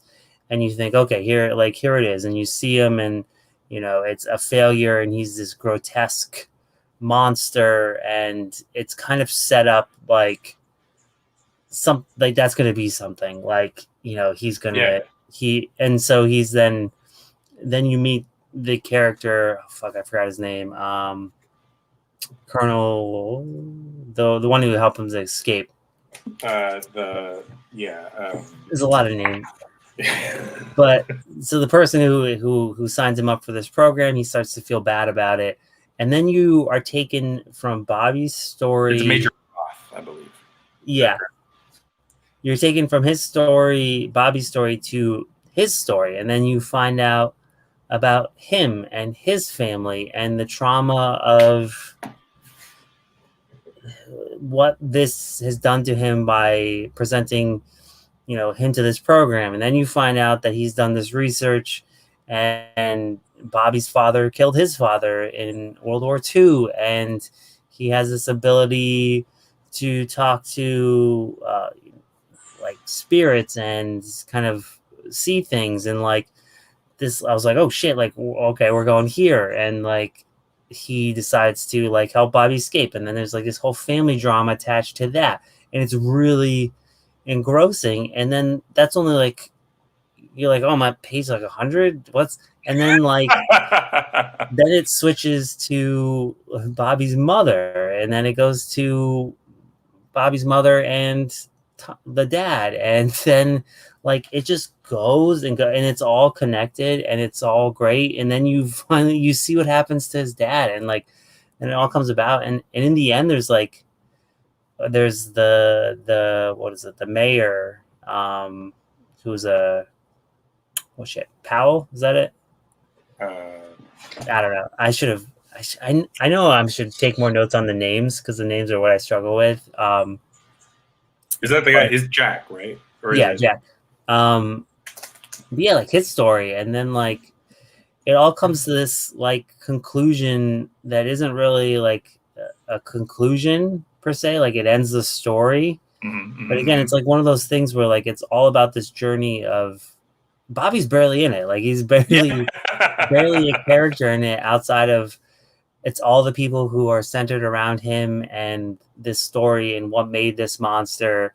And I mean, it sounds hokey, like, who are the real monsters? But like, I don't know. It's his like style to storytelling is amazing. I was trying to think, and I'm sure there are plenty of examples, but like the way he does lettering for dialogue. Oh my God. Yeah. Fucking great. Like I was like, is this done? Like, cause it's not about where like he positions it, not necessarily where it's convenient for the imaging, but like for it's convenient for reading. Like, and it's like so brilliant. Like it reads so well, and it feels so conversational. Like I was racking my brain trying to think of something that was similar, but it was fantastic. No, I in fact, that was a note that I had about not just the ballooning, but like I think it's the first couple of pages where the guy is speaking in German, and it's like it's in this like insane font, way oversized, no space between the letters, larger than, like, fills in the bubble, like extends beyond what the bubble traps, and it's so evocative right off of the bat. And then later on, like the sound effects are sometimes, I think, sometimes sound effects can feel out of the world of the art. It feels like it's like it's in this sort of stylized, maybe it's a flat color, and it looks a certain way, but doesn't feel like the look of the typeface or whatever doesn't match the feel of the artwork. And this is completely the opposite, where the artwork and the lettering, like not the lettering, but like sound effects in particular, feel totally integrated. And also they have such a character for conveying like the way the letters are sort of presented conveys what they're supposed to be. It's like onomatopoeia, if I'm using that word correctly. It is like this guy is ridiculously talented. I think if he had worked with a different artist, you would be like, this is an amazing, this is one of the better writers in our genre. And then if he had been just the artist, you would be like, well, I mean, as I think we have always sort of known and appreciated Barry Windsor Smith for the artist that he is. And then like, I would also say like, this is maybe the most letterer. like the guy, like he hit every branch on the talent tree as he fell out of it, or I don't know how that metaphor works. Even like some of the points where so later in the story when you get the flashback to World War II and they have the German dialogue, like sometimes there's no translation, and then sometimes when he translates it, he has the German bubble and then the translation bubble like right under it, like overlay. It's brilliant. No, and like beautiful. Because then what happens is like there's a scene where there's multiple people talking and some of it's translated, and the stuff that isn't important or is supposed to sound like claustrophobic or like just as background noise isn't translated. So there's just German text all over the place, and like so you're reading what's important, what's translated to the story, but like the rest of it is just like there's this casual conversation going on. But then it turns out like it was important, and there's like a twist as to like what's going on, and like I don't know, it's so good. And like it's, so I was reading it, and like I said, I took a break, and then when I went to finish it, like I didn't fly through it because again, it's reading, like it's not you can't fly through it if you want to appreciate what he's doing visually, but then also like storytelling wise, like you can't. But like I was just like, when you hit the Jack stuff, I think even like with his mom, I was like interested, but then when you hit like the Jack stuff, and then like I just flew through the end, like just in again not pace wise, but because it still took me a while, but like just interest wise, I was like hooked, and I was like, I gotta figure out like how. I think the opposite for me. I think, or not. I mean, not the opposite. I think like so. Like early on in the story, like so there's a Nazi scientist who is now working 20 years later, and I guess the 60s, who's working in the U.S. Project Prometheus is his sort of pet project, which is trying to make a race of Supermen. They take this kid in who's like homeless and at loose ends, and he's their sort of physical. They experiment on him. The experiment goes awry, and that he doesn't end up being sort of like a Nazi Superman. He ends up being this sort of like just monster who is also treated poorly. I mean, so the first part sort of like lays that, and I think you're in on that 5 pages in. Like, so it isn't like who are these officers? You know, you're kind of like you're, and also the main character in the first half. Was it Wells? God, I'm so bad. Is African American, is black, so which is a very important part of his story. There's some nice, subtle but very distinct master race conversation around blacks. So all that stuff, like, it's hard when you're talking about comics to start talking about Nazi scientists and Nazi Supermen, because it's such a it's like a trope that I think like you look at Hellboy and you think like, oh, that's where it's used well, and it's sort of meant to be pumpy and maybe a little like, you know, fun, but it's so like the medium is so flooded with it. It's a little, you know, like when you were, if you were saying to someone like, hey, you should read the monsters. So like there's this Project Prometheus and it's Nazi Superman, eyes glaze over it, you lose them immediately. But it's just not that. And so the beginning, I was sort of like a little cautious because I was like, I mean, you know, like Barry Windsor-Smith's a great guy, a great artist, and you're interested in whatever he's going to do. And like maybe this is going to be like maybe some of the Weapon X stuff. But that starts to veer almost from the start. And I think like the further it gets away from that and the more it gets into sort of like, I think the full material of the book, which is like, I think you were saying like, also like you kind of get a little eye rolly when you hear like, well, who's the real monster? Is it, you know? But I think this is like kind of a Frankenstein story. And I think if you're going to tell a Frankenstein story, you have to sort of question, like if you're going to tell a Frankenstein story, you know, in the 19th, 20th, or 21st century, you're going to have to question what is, what is a monster? And that, like, I think he takes that and he doesn't do the obvious thing. Like you're saying, the Bailey Boy is not really in it a lot. It's a lot of stuff that is built around him. And I think he examines that, and he doesn't, he doesn't do it in ways that I'd say are like, the way I would put it is like, he takes a deep dive, and that deep dive is hard to look at, but answers that question. And there's a few of them, and the story is about that. And I don't want to go into too many specifics, because again, like if you say it, like there's generational trauma, like those things I think maybe don't sell what the actual storytelling does. Don't sell it well enough, or they sell it short. And what you actually get when you lay through it is just, like, I think a riveting story well told. I would say, like, this just doesn't have light moments. Like, it's not just that it's dense or that like line per image is very line heavy. It's that it's kind of like unrelentingly, like, not serious, but just heavy. And that is like, it's like Schindler's List, which, like, you can't make a light Schindler's List.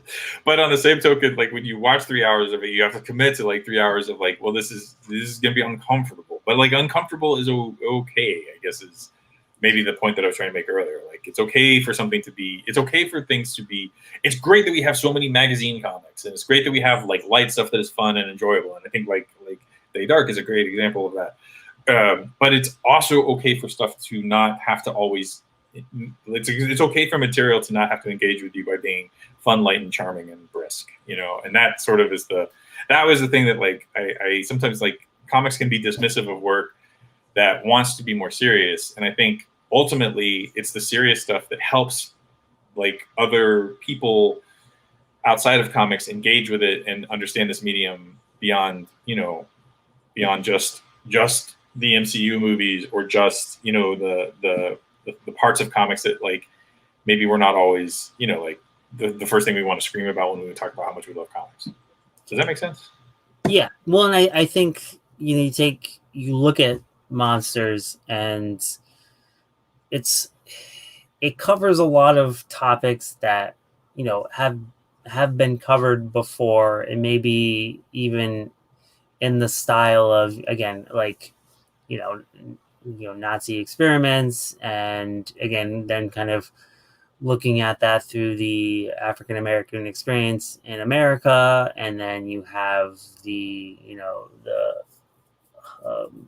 60s, 70s home life, and then you have the returning person from war, and then you have I'm trying to think of like what Jack, but like Jack is just kind of this like out of place character trying to help, but also like at odds. And then like you have all these very almost tropey things, but it all comes together in this very like tight, beautiful story. And it only works because it's told in a comic, because I don't think, from a novel point of view, I don't think it would work as well. And I definitely don't think it would work as a film, because of the way Barry is kind of visually telling it. I don't think it would work. Again, kind of with like seeing a note on a page, I can see people, again, going back to that Morrison Batman issue where you're like, well, I don't fucking read this. But like,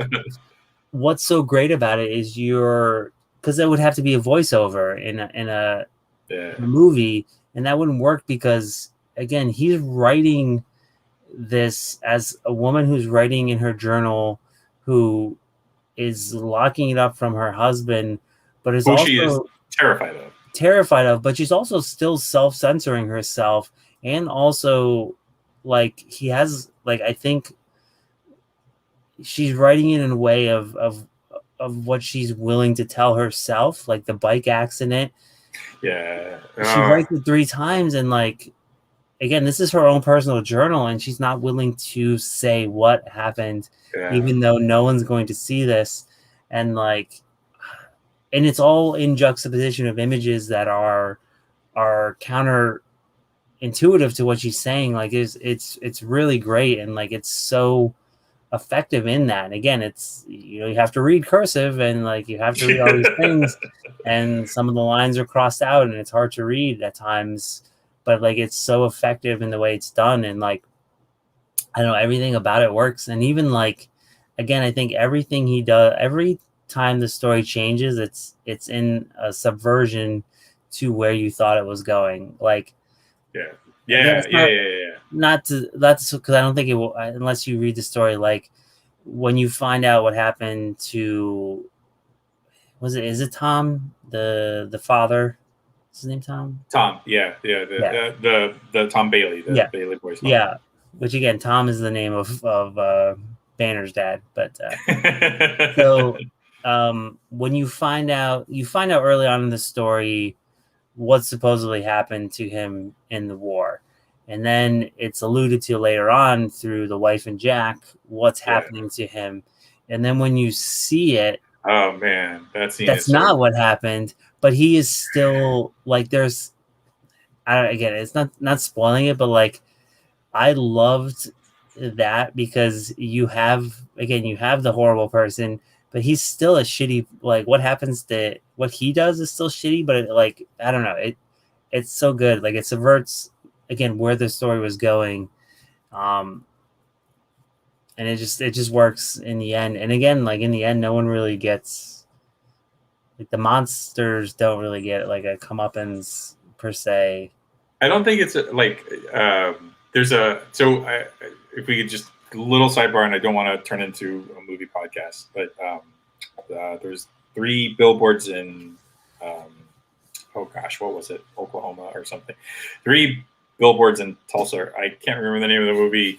A great movie, and I think it has this sort of like it has this sort of message. It isn't sort of, it does not say its message outright. It shows it by example, by the way the character, and it's these characters sort of locked in to this sort of escalation of violence in their lives. And at a certain point, someone has to break the cycle of violence. Like it's the only way for it to not continue to escalate and then reach out and pull more people into its like path of destruction is for someone to break the cycle of violence. And I think that like monsters are crafted, and craft better monsters is a kind of maybe one way to look at what's going on here. And at a certain point, you have to, like, I think the ending, which is interpret the ending how you want, but I think the ending is sort of like you have to stop this cycle of monsters. Like it just has to stop at some point, or else, like in the same way that sort of like a lot of characters that you think are disparate all sort of are connected in ways that you maybe weren't expecting, which creates, like when you go back in time and you see the way these characters are connected, you then see, oh, and then now it just keeps continuing. So like at a certain point, that braid has to be unbraided to, and if you're saying monster referring to Project Prometheus Frankenstein's, or if you're saying monster referring to the difficulty of being a Black person in America, or if you're saying monsters and, like the things we have to do to survive, like it has to, like it has to, the cycle of violence has to stop. Yeah. And I think it comes across, and like, I don't know, it's tough because like, I don't want to spoil anything, but like, it's a pleasure it's a pleasure to get there. So and what's the thing, like the point when you get to World War II and it opens up, like he visually like goes to like a widescreen format and he does more full pages, and it just feels like more intense. Like once you get to that point, it's just like, obviously it's like the third act of a movie. It's so exciting, and it like this story he's building up. Again, I feel like it would be tough to have a good payoff, and I feel like it does when you get to the end. And then it just it just ends, and there's his author page, and like this is like 30 years of this dude's life, and like. Let me just say, shout out 35-year production schedule. I'm all for it. Yeah. More creators should consider this, and I want to say that I'm on the vanguard. Let's bring it to 40 years. What do we get? I mean, yeah. I mean, he's also drawing some of those famous books. No, you know what's funny though? I think like if you look at it, I kept trying to sort of like, is this when does this stuff like? Are these pages early batches? Are these pages late batches? I don't know. It's seamless. Like, I mean, I think like on a second pass when you're not reading it, but you're just taking the art at a certain level, I think you can. There are little tells for like perhaps when certain pages were done, but I think there's a lot of work meant to make this look and feel seamless. And I would also say, like, I'm going to borrow. I read a Guardian review in the Guardian of this book, and they had sent him some questions, and one of the questions they had brought up was around, I think, the term graphic novel, and he sort of replied kind of tersely. I think the reason why the word is so serious is he's maybe a serious guy, but he was like, I don't know if there's a lot of books that warrant the term graphic novel. And Guardian finishes their piece by saying, like, well, this is definitely one of the ones that does. And I want to steal that and say, I've always been sort of adverse to the phrase graphic novel. There's nothing wrong or disparaging in comic book. And graphic novel sounds like it's pretending to something that, like, to make other people who don't read comics think that it's valid. But with all that said, I really think this is sort of like, this is a graphic novel and well worth. I mean, it's a hard read, like, admittedly, but like that, but worth it. Totally worth it. Yeah, I mean, and like it's like you said, there's something that can be said to, short fun books. Like they have their place. Oh yeah, totally. We love them, but at the same time, like I think they're like, even something is like, I mean, like I think at this point it's so trivial. And I'm just thinking of it because like I've been deep in like a podcast and some other stuff. But like, you think of something like Stephen King's that's like 1,000. It's like a big fucking book, and like, but like now we think of it as like this like blockbuster movie. But like a story like that is like I don't know. It's like we said, like if someone wants to write that because they think it's what they need to tell that story, and like something like it is like, if you look at it, it's like King's thesis on horror. This is very much like, I mean, this is this dude's first book in 16 years, and like this very much feels like this like someone's like very life work and like approach to comics. And again, I think everything about it, like the fact that there's not even really anything to say about the art because it's so fantastic and it's all black and white. It is, man. I just want to like, I think on first blush, the cover, like it's kind of what you expect. Okay, it's a monster, a little touch of red, and then like okay, very monstrous, but like. I think if you go, and for listeners instead of viewers, if you go and you look at the like left side of the guy's face, he has this like just deeply like, so his human eye, the eye that remains, deeply emotive, very sorrowful, and it's just like just sad tear falling out of it. And like I think it's such a perfect choice for the cover. Because, like, in a way, it conveys everything about, like, everything that he's trying to do in the story. And I just want to say, like, as a guy who, it's, like, hard to convey emotion. And, like, we have certain little, eyebrows up, it's going to look sad, and eyebrows down, it's going to look angry.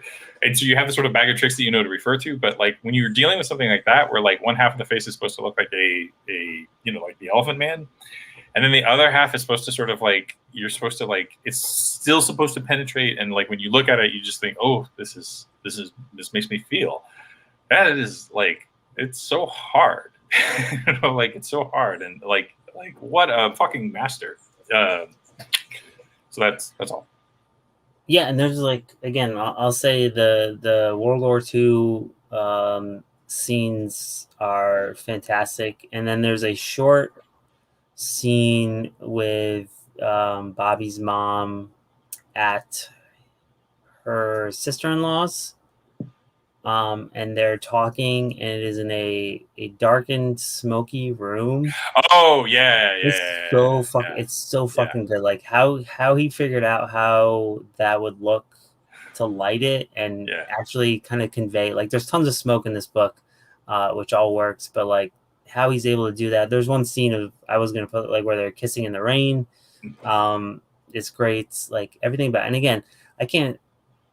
Everything he does is like again just a dude who's been working in comics and the art is like top tier. The storytelling I think is fantastic. I was blown away by the way he told it. And like we said, I out of everything I come away the most is like this is like masterclass in lettering. Like Oh my god, yeah. And by the way, letters like I can like it's like he's on your tail. So like, and step like correct. it's fucking like again we talk like it is hefty, like there is so much dialogue in this and he makes it feel seamless the way I can't even like I can't explain it auto like for an audio podcast version of like how he lays it out, but it's so seamless and it's so smart and like it reads so I've never read anything like where it feels so natural. And I'm sure there's other like I'm sure people have done it and like I'm sure it looks, but like again maybe it's because there's so much of it and like it has to work that way for the story to work. But it's just great. Like I can't say like this. It feels like an obvious thing because like again it's Barry Windsor Smith. It's like you look at the book and it looks like it is this like library piece of a thing like and it's because it deserves like everything that it is. Like it's fantastic. And again, like I hope down the road they convince him to do some sort of like director's cut edition where I would love, like you said, like how much of this was done. Like I know the dinner scene was done for Hulk. Like I know it was like originally like a 20 something page Hulk story called Thanksgiving Dinner, and it was the scene where he's pissed that family's not showing up and he's yelling and like that was so like what that was versus what we got is crazy. So like I would love to see the initial yeah concept. Yeah. Oh god, yeah. And you know what else? Like when I worked at a comic book shop, this is back in the '90s. I think Storyteller, this is probably the thing that everybody, or I don't know, he may have had other stuff. Either way, it was this oversized comic book that he put out.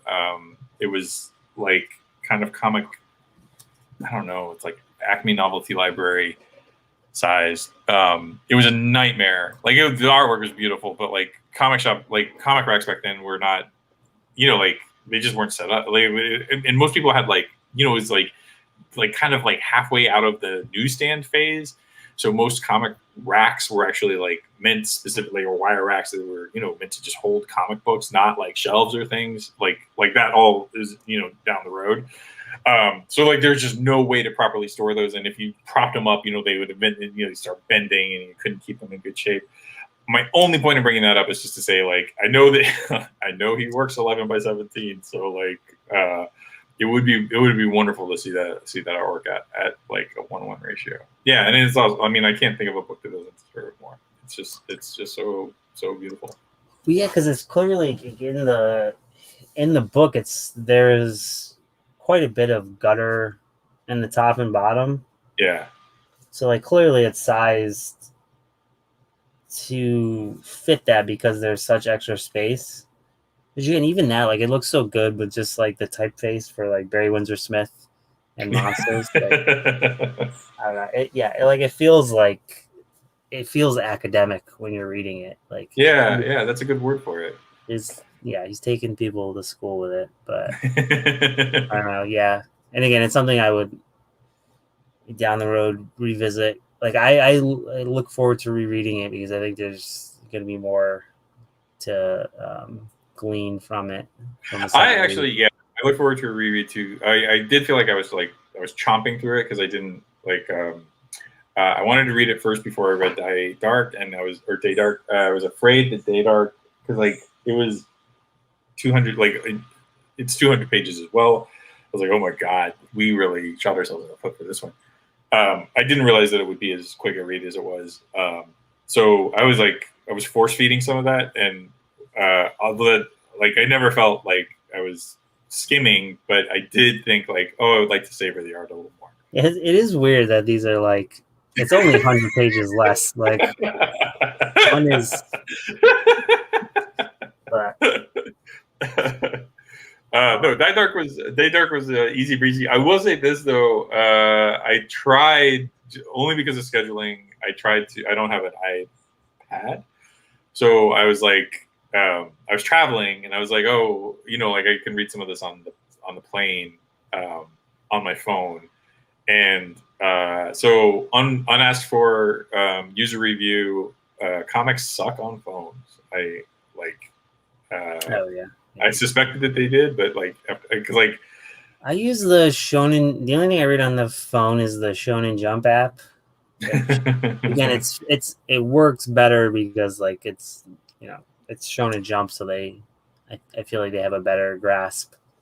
Well, I thought what would happen is that it would be guided view. So I was like, well, the panel, if I was looking at it on my laptop, a panel would be about the size of my cell phone screen anyway, so it'll be fine. But then they were like, no, we're not going to do that. And then I was like, it doesn't matter. Although, let me ask you. So, Kyle, what is your preferred way to read a comic? Floppy, in a book, digital? Does it vary from comic to comic? Yeah, I mean, I think it would vary. I think my ideal way would be collected or in definitely physical. I prefer physical, just in general. I feel like I can get while it's nice to be able to zoom, it feels I don't like being taken out of it, so I'd rather just hold up something close to my face. And then you have the ability to pull back. I like to read something and then pull it back. And I just holding stuff. I think convenience wise, I prefer the book, but I'll read. I mean, if something's floppy, I only got it recently, but I don't know if it's gonna be collected or I don't even know what it is. But I was in the shop and they had this book from Cullen Bunn. Oh, how is it? Have you read it yet? I haven't read it yet. It's on my fairly soon reads about. So it looks like a one shot, but it's Aftershock. Yeah, it is a one shot, but it's bigger. Yeah. So I don't know. I'm not gonna wait for I don't know if that's gonna get released. So I gotta go buy that, but I don't know. Yeah, I can't. I mean, I get digitally and I read it for convenience a lot of times, especially for reviews and stuff. But it feels cheap. I'm going to say I don't enjoy reading. I don't know if you heard, but I lost a box of comics, and so I went back and instead of getting all the individual issues, where is it? Yeah, I know. It just went out of my storage space. I don't know why. So I went and got a lot of collections, some omnibuses. Some of it was old DC stuff, and I was like, I'll just get the omnibuses. They're nice on the shelf, and it's more about having it than it is sort of I love having the first edition issue of this. And I found the omnibuses are really clunky. On the one hand, it's like Excalibur is a good example. I don't want to read I don't want to have a whole run of Excalibur. It's nice to have all the Davis stuff kind of all in one spot. So it's nice to have it all in one spot. Although, I feel like I have to it's such a you have to go to a special reading space specifically for something that big, and that makes it inconvenient. With Monster, I couldn't take it with me or I could, but I was like, it's nice. I don't want to wreck it on a plane, and so I couldn't travel with it. And I thought it'd be nice if I had the digital version of this thing. Just, and then I bought a comic. I bought X-Men Annual 14. Well, it doesn't matter. I was one of the old Arthur Adams ones, and I had it when I was younger, lost it, and was like, oh, I'm eager to, I'll flip through it again. I love his artwork, and it's a kind of an in between period for him. And as I was flipping through it, I was like, because it's an older, it's like 15 years old, I think. So the news, it's not on, it's on kind of newsprinting paper, and the printing is not super great. Like, you know, the printing's still kind of sloppy, and like some pages are really light. And I was like, oh, oh man, I think I would rather have the like Comixology version of this. And then like when you look at these digital versions, like those old flat colors look, like when you see them printed out on a piece of paper, you're like, that's the way it's supposed to look. But when you look at it on a computer, you're like, this feels cheapy. I don't know how to describe it. So like now I feel like I'm in this weird twilight zone between technologies where like on the one hand I kind of like the physical experience, but like I like the physical experience of a floppy because it's, you can kind of be rough with it and it's all right. And these trade editions are sometimes unmanageable. And then like, I don't know. You know what? I think the final answer is nothing makes me happy. Yeah. Well, I think I've just entered that phase of just I'm uncomfortable and angry about everything. Yeah, I just want everything to be for me. Like, well, because like for like I know like I love omnibus, but I have like a very specific. Like I lay down to read them, and I put 2 pillows on each side, and I kind of lean it open because I don't want to open it all the way. Because like so it's like I have like a very specific. So it's like I have to go into this reading phase to do it. And that's the thing is it's not always it's just not always convenient. Like. Let me grab it. This is exciting for. This just came in. Oh Lord! I just saw that. It's so big and it's like heavy and like again like because I'm I like to do a lot of reading on the toilet because it's convenient and I can be away from my kids. But like holding this like up and like it, I physically like I was reading an omnibus on the toilet the other day and my hand was like hurting. And I couldn't feel my legs. The shake? A little like I couldn't feel my legs. I was like, I'm gonna die. That looks beautiful. I'm on the fence about buying it. But, it's $100. It's $100. Yeah, but you can get it. I mean, if you get it online, I paid whatever. It was like 44% off on in stock trades or something. Yeah. I sometimes go to cheap. Graphic novel. Cheap graphic novels. Yeah. Sometimes they'll go like the timing wise. I feel like there's a little window when they're like I might get as much as. They do in stock. It's and then they're fucking smart because they incentivize you on there if you order for the next week. Like so, it's like say I ordered today. So from today till next Friday, you get an additional 2% off. You get like a loyalty thing. Mm-hmm. So what happens is like every Tuesday, you're essentially incentivized to order the new releases because you get 2% off, and that rolls over to the next week when you get an additional 2%. But then to get the following week, you get every Tuesday, I'm ordering books, and then it's free shipping at $50. I spent $50 to do it. No, they know what they're doing. Like they've cracked the code. Genius. But again, I don't know how they afford to do 44% off, but whatever. So either way, that's it's not interesting, and they don't sponsor. That's all they do is sponsor a lot of YouTubes. So we'll get them, but I don't know. So So next, so you want to do? I don't have a pick yet. I've been thinking about it, but next time you want to do? So for next episode, we'll do a manga. I think my pick would be, I don't know how far on Dorohedoro, but and I know it's kind of a cheat because we just did Day Dark, but I also because I love that series so much, I was like, oh, I kind of would like to see how it translates as a but then again I feel like, oh, I don't know, we just did one, maybe I should try it. Although I don't know, it's a deep dive, so you're getting the Q Hayashida oeuvre. Right.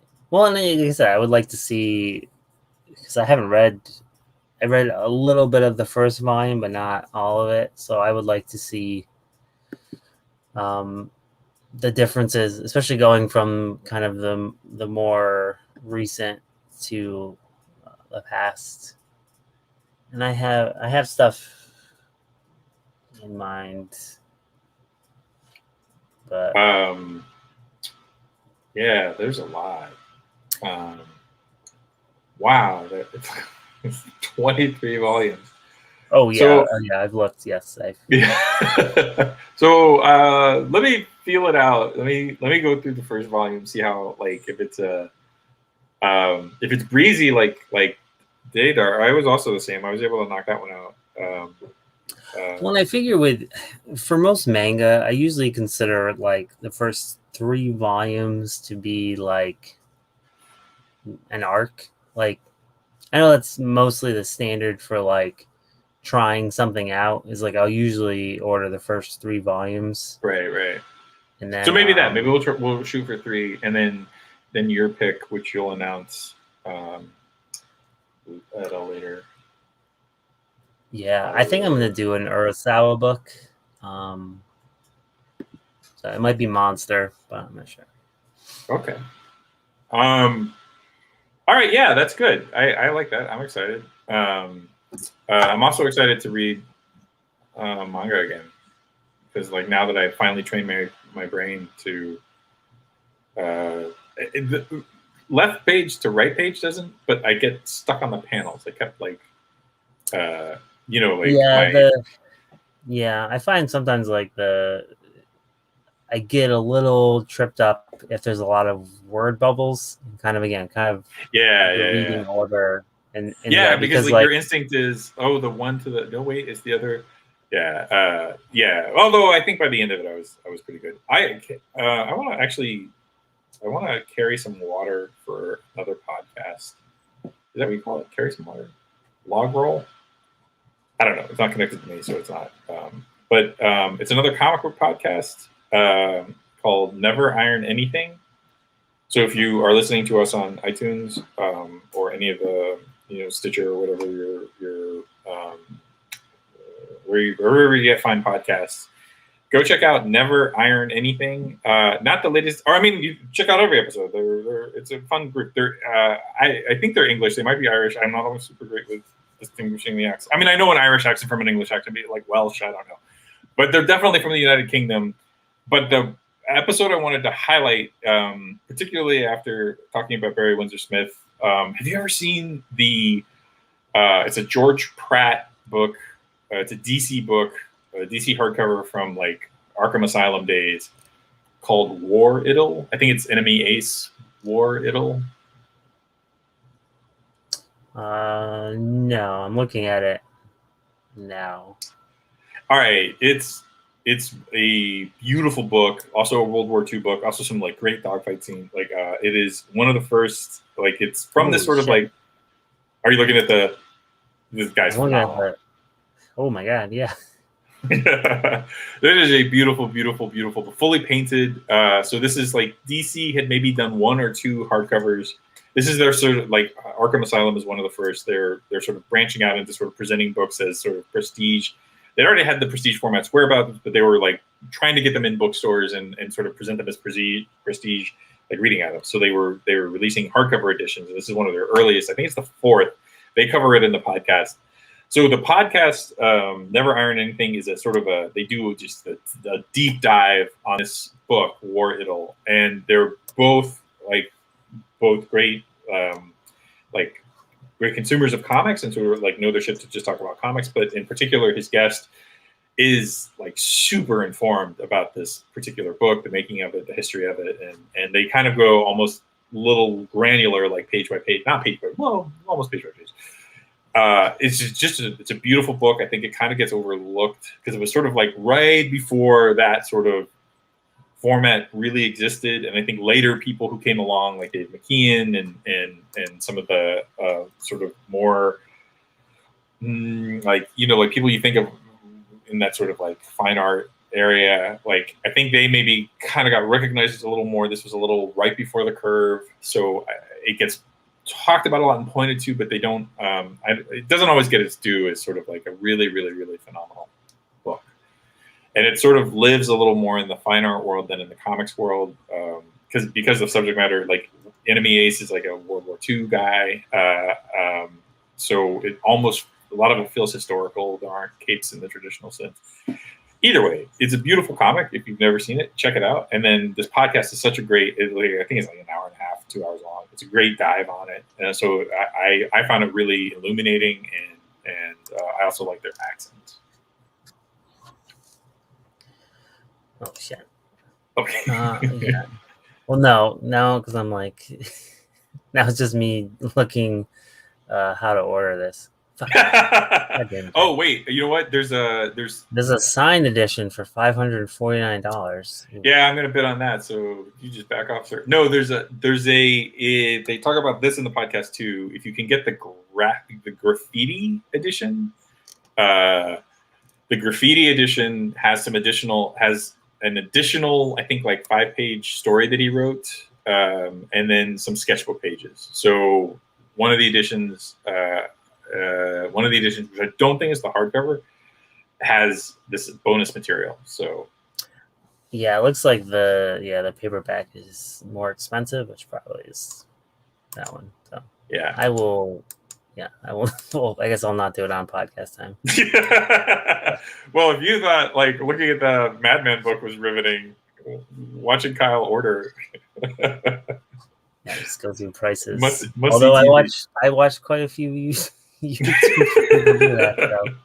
So, I watch it. So, but yeah, so we'll announce our picks. I'm pretty sure of that, but it will be manga related. And then I guess if they want stuff from you, Jack, how can they do that?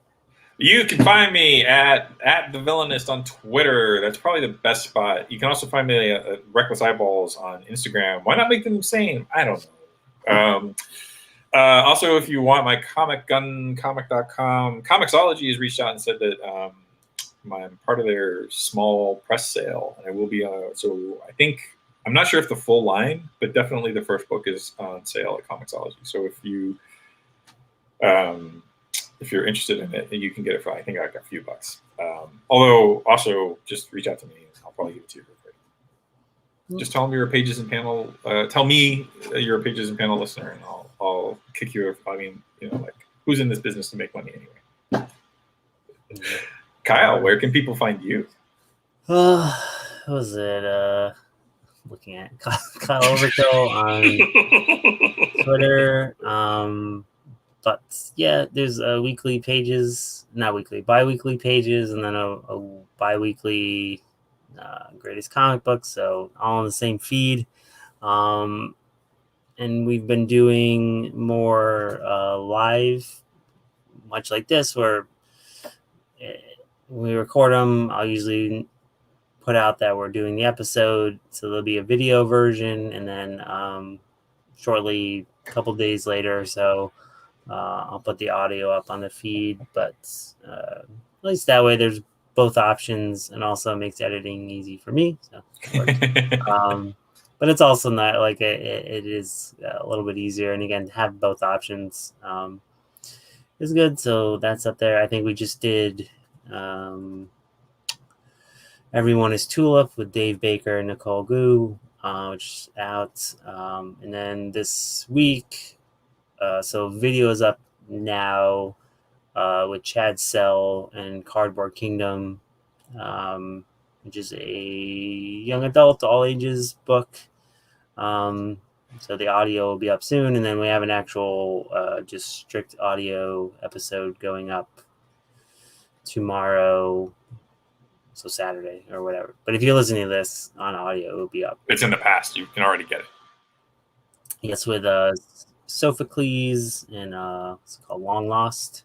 It's a widescreen, like post-apocalyptic zombie book, but it's kind of like Scott Pilgrim-y. It's really good. It's a lot of fun, and it's this one guy who just wanted to draw a comic and didn't really have any real training, and just drew it, and it's pretty good. So the One Punch Man phenomenon. Yeah, Yeah, it was up, yeah, a little better than one.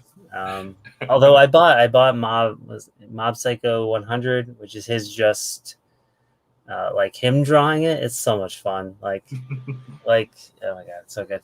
But yeah, but that's this episode again. What do we decide? Dark, Die Dark is the way to I pronounce think it. day. You know, after I made my case and then realized no, day dark, day and dark, or I don't know. You know what? Who knows? Yeah, I'm sure it could have been an easy Google like we've done No, before. I went to the Wikipedia page to see if they did like the pronunciation thing. Like X of Swords was kind enough to tell us it was Page of Swords. But no, they did not have it on. I mean, I think I probably could have dug a little deeper, but yeah, it's not worth it. But both of that and Monsters, again, greatest comic books of all time. Monsters may in time actually be one of the greats. So we'll see. But thanks for listening, watching, yada yada. We'll be back on the week of. It'll either be the 8th or 9th of July. Post Independence Day. What is that? Yeah. Is that what it is? So hopefully we'll have all our fingers. I'm not big on the Independence Day, but I do love the food. I love the like barbecue hamburgers, hot dogs, having a day explosions. off. Oh yeah, and you know, like any excuse for a day off. Yeah. All right, I'm gonna end. So for